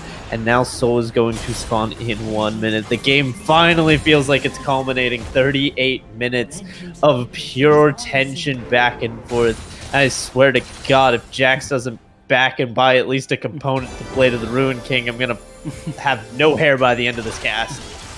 It's been a little... Okay, now you have pack... Okay, see, as soon as they see Corki package, they're like, all right, we're not wanting this Jax. They want to be able to get this inhib down. They may be able to do it just with minion pressure. They're going to try to force the Corki away. There's the ultimate. Oh, it's going to go wide. Glacial Prison not going to land. Yeah, they got the inhib. Dude, is this the best time for your engage, though? You know, you can tell they're trying to decide. There's the flash in. They're going to go for it. The Valkyrie across the backline is a lot of damage. The Serpent ult's going to miss mostly. Lobster just forced the flash down on the back end. Instinct's going to go down as well. This is the fight for PS. This Scooter, is the go for the end. Scooter wants to go for the end. We'll see if he can do it. Level 18 Jax. There's still two inhibs, or sorry, still two Nexus turrets for him to fight, and he's gonna have to tank them. He's gonna try to dodge out of the damage with the counter strike, but it's not gonna be enough. He's gonna get melted. It's an 8th. Django, you cast or curse it. This game is not over yet, and they may be able to get Soul off the back of this as well. Oh, they absolutely get Soul, Rhino. There's no way they don't. And, well, they left Ornn and Maokai to deal with the minions for some reason, but they are going to get Soul. Oh my goodness, EDE. You're toying with my heart right now. You make so many good decisions right in a row, and then, oh, the team fight is enormous. Lobster Jesus with a beautiful package to split the uprights, taking down Instinct. Gave his life to do so, gave a shutdown over, but boy, oh boy, did you need that. You needed this Soul. Peak Slayers might just... One Nexus Tower remaining, they might just not be out of this yet. Yeah, it's not... You can't have... You can't really threaten a Jax back door when there's still a Nexus turret available. He'll still be side laning for sure, and he'll still be very strong side laning. But, alright, he's got himself a stopwatch. I guess. It's probably the best thing he could buy with the amount of gold he has, I guess. You think? I feel like an elixir is just better. Even a freaking... You don't think he has both? I assume he has both. I don't know if he has both. Let me check. Does he have both? He does not have both. Okay. Does he have gold? Hit X. He sure does have Okay, gold. he sure does. All right. Mobility. I feel like we've. I feel like I've been. I'm so sorry. You're playing so well, but build a Boric. Build a Boric, buy a pod at 40 minutes, you know. I feel like critiquing. It's so much easier to critique your lane than it is. Right? Yeah. That's how it is. But they still have the triple inhibitor setup going. They're still going to try and use that to their advantage. Even into the soul, they want to use the minions as a phantom 6-man. See them pushing in. Mobility Scooter getting engaged on with 3, but they know this is a chance to go for the end. The Encore just going to go wide. Sergi's caught out. The shutdown goes over to Dogman. Here comes the Ornn ultimate from the backside. The Lobster Jesus is going to win. It's dead. He's not going to win that. Gorilla Mode is trying to get onto the backline now, but it's just too late. DeWolf is going to go in there. Onto Dogman, but Mobility Scooter just going to end the game. The Jax on the backside is tidally scaled. He's doing so much damage. The Ornn is just tanking for days, but there's nothing he can do. A game tied 16-16 in kills. Goes the way EDE grabbed themselves a 2-0 victory. You know, I came into today and I was like, there was a game, Peak Slayers versus Eden Homies, where it was really back and forth after 2 stomps, and I'm not sure quite how it went. I feel like it went a little something like this, Rhino. Oh my goodness, my heart cannot take it. They finally are able to close out on the game, but what a bloodbath was it. There was so many interesting calls from both sides, so many times where you saw very obvious and direct shot calling. Sometimes it was game defining, sometimes it looked very troll from the outcome. But my goodness, if there are any, I forgot to DM people because I'm casting and not hosting. If there are any EDE members who want to come on for an interview, please DM me or ping me in the channel. We will get you on. Oh, Rhino, I'm exhausted. How are you feeling? You were talking more than I was. I have a problem. I do talk a lot. That was a very fun game. I tell you what, there are not many 41-minute games that have as many swings as that one did. And even though it felt like it was, the outcome was not surprising, but like you mentioned before, Peak Slayers, they're never gonna. They don't seem like the type of team that's ever gonna get blown out, right? They're going to make it competitive because they, number one, the way they draft and their ability to find team fights. But the other thing is just the way their individual players play. They always have a shot in these late game moments. So very entertaining series today. Congratulations to EDE for the win. And I feel like we're just going to see evolutions of these teams as the season goes on, as they kind of get more used to playing with each other and playing against the teams that are playing. And I really look forward to it, especially with these two teams. I think both of these guys could be big playoff pushers come the end of the season. You can really see Peak Slayers kind of evolving throughout. We're in week 2, but you can see how it happens, right? DeWolf and Gorilla Mode feel like they just need to find a couple more champs in the pool. Lobster Jesus just needs to keep doing what he's doing, man. 100 or 100 CS a minute, that'd be crazy. 10 CS a minute in a losing game. Corky damage out the wazoo, like doing so well. And the bot lane was really, really not afraid to ever take 2v2s and skill checks. Like, they have a recipe for success here. They just needs a little bit more fine tuning, and Peak Slayers can really come online. Yeah, the bot lane is for Peak Slayers. I feel like Instinct and Sornads dominated week 1, like dominated hardcore. And Sturgy and League Survivor found 2v2 kills in this game. Like, the biggest problem I feel like was just that Ashe is just not that strong at 40, not as strong as a Zeri is at 41 minutes. Just kind of got outscaled and isn't able to do exactly, wasn't able to fill quite the same role that Instinct was able to. But once again, congratulations on the 2-0 to Emotional Damage Energy. We may be back with an interview in a few moments, but if not, thank you for watching, and we'll catch you next week.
we have returned with a victorious top laner from Emotional Damage Energy Scooter. First and foremost, men, get the emotions out. The Emotional Damage Energy top laner, I need to know how you're feeling because that was a roller coaster that you just took all of us on. Man, I'm gonna have a heart attack or something, man. It was, my heart is still pumped. I was like, we play well, and then one team fight goes kind of south. It's like, holy, did we just lose the game? But it was rough because we took their inhibs, right? They had double inhibs or double super minions coming into all 3 lanes for a long time. In the back of my head, I'm thinking, like, dude, they're just getting so much gold, XP. We're not getting anything. We're trying to rotate their jungle camps. You're trying to keep up in gold, but I was like, this is looking like a toss up now. It's looking like a coin flip.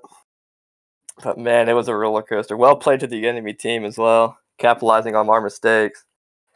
It certainly looked very touch and go from our end. I kind of want to get your opinion on what kind of the calm and what kind of the thought process was for you guys, because it really did feel like once you lost that first team fight, I'm going to imagine when you play Seraphine, Zeri, Braum, you don't lose many team fights, but when you lost that one with the Corki package, you were just like, oh, we actually have to be afraid of this Corki package now. This is scary. And it felt like you kind of never truly tried to fight it head on from that point forwards. Was that a conscious decision, or did that just end up how you guys ended up playing? So we tried not to fight with Corki package, but he had it timed out for dragons. And so it was like, well, we could get dragon, right? Or we could fight the dragon and do a Corki package, or we could just concede it and, do something else. We were very conscious about the Corki package. And so I don't remember all the fights. Then again, I am a top laner, and so I'm not really there for most of the fights. I feel that in my heart, man. Yeah. Yeah. But it's a little rough. Sometimes I'll get surprised. Sometimes I just straight up win a 4v5 and it's like, all right, well, I guess I'm doing my own thing down here and we're winning on the other side of the map, Life's good for a top laner. Life's good for a top laner. I'm with you on that one. All right. I have to ask it because... Here it comes. Yeah, here it comes. I'm sorry. All right. As one top laner to another, why did you choose not to go Blade of the Ruin King in this match? See, I was thinking it, right? I was thinking going Bork, but I was also thinking, I've got Divine Sunder. That's a tank shredding item, right? The more tank... On one of the teams I played on, I had a coach tell me the more tank slaying items you get, the less value you get out of your whole package of tank shred. And so I kind of had that in my mind. It's like, well, I beat Ornn, right? Like, Jax is always going to be Ornn 9 times out of 10. I just need to get him away from towers. It's going to take me a while, yes, but I do beat him. And so I was to my head like, I don't need to get any more tank shred if I already beat him. And so if I could just get general stats like Maw, I mean their team is full AP practically except for Ashe. Mm-hmm. So I get Maw, I'm set. I get Death Stance, so I don't get blown up by Corki. I've got Sunder, I've got literally the core 3 items for every split pushing top laner with Death Stance, Maw, and Divine Sunder. You can't really kill me that easily.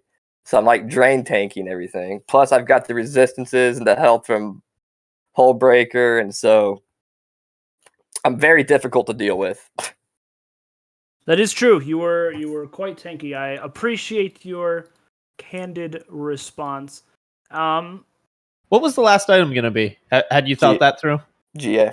Just going straight into the GA. Mm-hmm. Okay. And if the game went on longer, I probably would have sold Hullbreaker for probably a blade, honestly.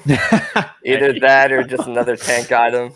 Maybe a Titanic Hydra. Probably, yeah, maybe a Titanic. Because all the towers are practically gone. So the Hullbreaker just loses value.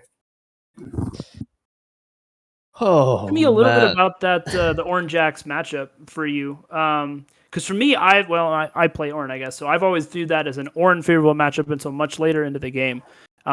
where do you feel the breakpoints were, and what was the big driving force for that pick as opposed to something like a Mordekaiser maybe in that last game?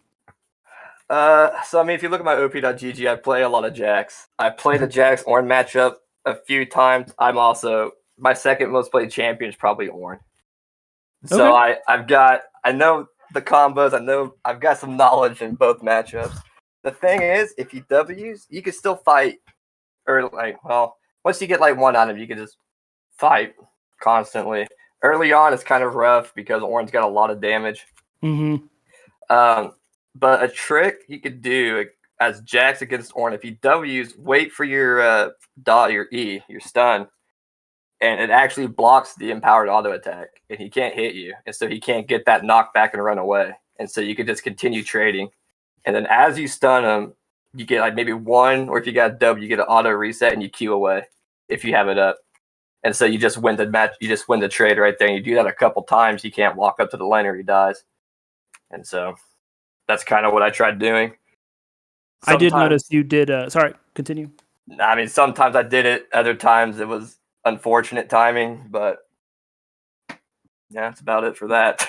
It seemed like you were pretty consistently able to not get the brittle damage, which is a huge part of Ornn's kit. Mm-hmm. So nicely played in the 1v1 by you for sure. Django, what do you got? I do want you to talk a little bit about the team in general here because perspective-wise, coming from me, I don't know many of your players outside of Engineer and Dogman, and this was kind of a bit of a surprise that you guys are doing as well as you are. I expected you to be maybe closer to the middle of the pack, but you guys are looking so strong right now. And that's because from my perspective, all I really knew was that the Engineer played on the big damage energy roster that ended up winning Spring, and he graduated, and so he's moving up. But when I saw him, he was a bot laner, bot and support, and now he's into the jungle. And then Dogman I knew as the coach, and now he's playing on the roster. And it just felt like I didn't know how things came together, and so I was worried that I didn't have high hopes, I guess, and you guys are absolutely blowing that out of the water. So tell me why I was so wrong, and tell me why this squad's come together so well. Man, so I guess I'm the worst person for this question because I'm actually the oddball out. Those four have the most experience out of the five, and I'm just kind of like the top laner pretty much. Like I was the last person to be on the team, but coming in, I was like, okay, it's the environment is nice. The cohesion is great. Synergy is like it's so good, man. Like they're all on the same page as four, right? Just speaking of those four, they're all on the same page. It's like they've been playing for years, man. I'll just say that right now. They're so good. I'm so happy for them. So proud to be on the team. Very fortunate to be on this team as well. And it seems like those four are just practically unstoppable. At least in my opinion. So I mentioned on broadcast we played against a chunk of that roster in the ARAM tournament, and they were potentially outranked by quite a few stages, and yet everything was super competitive. So highly respect Dogman and Engineer specifically as players, and the more I've watched, obviously you and then your bot lane as well. Really, really good. So to hear that you guys have those kinds of cohesion already, which is kind of crazy for a relatively new squad. Yeah, who's the main shot caller for you guys? And what's kind of that? What are the comms like in that cohesion? So since I'm still fairly new to the team, I'm still learning voices. I believe our jungler. Now I'm probably going to get corrected if I'm wrong. I will let you know as soon as I get corrected. But I'm fairly certain our jungler does a lot of the main shot calling. It's kind of like a team. It's kind of like a team thing, if that makes sense. Like I'm pitching in a little bit. It always is a little bit of team, right? I'm pitching in a little bit. Everyone else is pitching in a little bit. We discussed how we want to fight our team fights before they even happen, and it's just, in terms of shot calling, like I said, I'm fairly certain. I haven't gotten yelled at yet, but I don't know how the delay is. So honestly, I'm fairly certain it's the jungler. Honestly, I'm very hoping that you're just correct. That way I can say with any sort of stature whatsoever that Dogman is just playing Seraphine and getting carried by the engineer, because I just want to have that for myself. Just for me. I don't Love know. you, Dogman. Seraphine's cracked, by the way. You're doing something right. I'm kind of surprised. I'm kind of surprised we kind of got the same, almost the exact same comp from game 1, but that was a lot closer. You got to give Peak a little bit of credit there. 100%. The Corky was a good pick. It was very difficult to close the gap with the range and the gap closer, the dash he's got. It's a worrying pick, to say the least. It's terrifying, no matter how many times they nerf it, apparently. Rhino, any final questions you got here? I don't think so. It has been a pleasurable interview, though. I always enjoy talking to other top liners and getting to pick your brains. So I do appreciate you coming on. And you are also, I also want to point out, very flexible as a top laner. The ability to play carries and tanks, it seems like, is relatively rare. And so I just want you to know that I respect that a hell of a lot coming out of a top laner. So I appreciate that.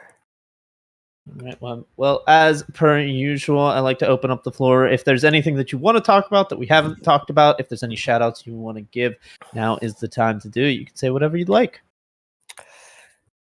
Shout out to my team again, man. Those 4 great players, amazing people, super nice. I don't know if they're watching. I didn't link the stream to a whole lot of people. Shout out to one of my friends, Austin. He helps me out quite a bit in terms of just like solo queue or just questions in general. Shout out to Dave. Pretty chill guy. Tanner. He's all right, I guess. He's a pretty cool guy. But shout out to those 3. Shout out to my team. That's pretty much all I got to say. Concluding the most wholesome interview we've ever had on Titan Esports. It was an absolute pleasure to have you on, and good luck in your games in the future. Emotional Damage Energy take the victory over Peak Slayers in week 2 of our Conqueror League. They moved to 2-0 undefeated, and I have said it every single time I have signed off this week, so I'm going to get it right this time, darn it. Guys, we are off next week. There are no scheduled matches happening. It is the 4th of July week. We are taking a break just so that any kind of plans, we are not messing with that. You guys have a wonderful week off. There may or may not be some rescheduled games happening. If those happen, we're going to try and get those streamed, but we may not see you for a whole week. So I'm going to miss you. I hope you miss us, but you guys have a wonderful holiday, and we'll see you next time.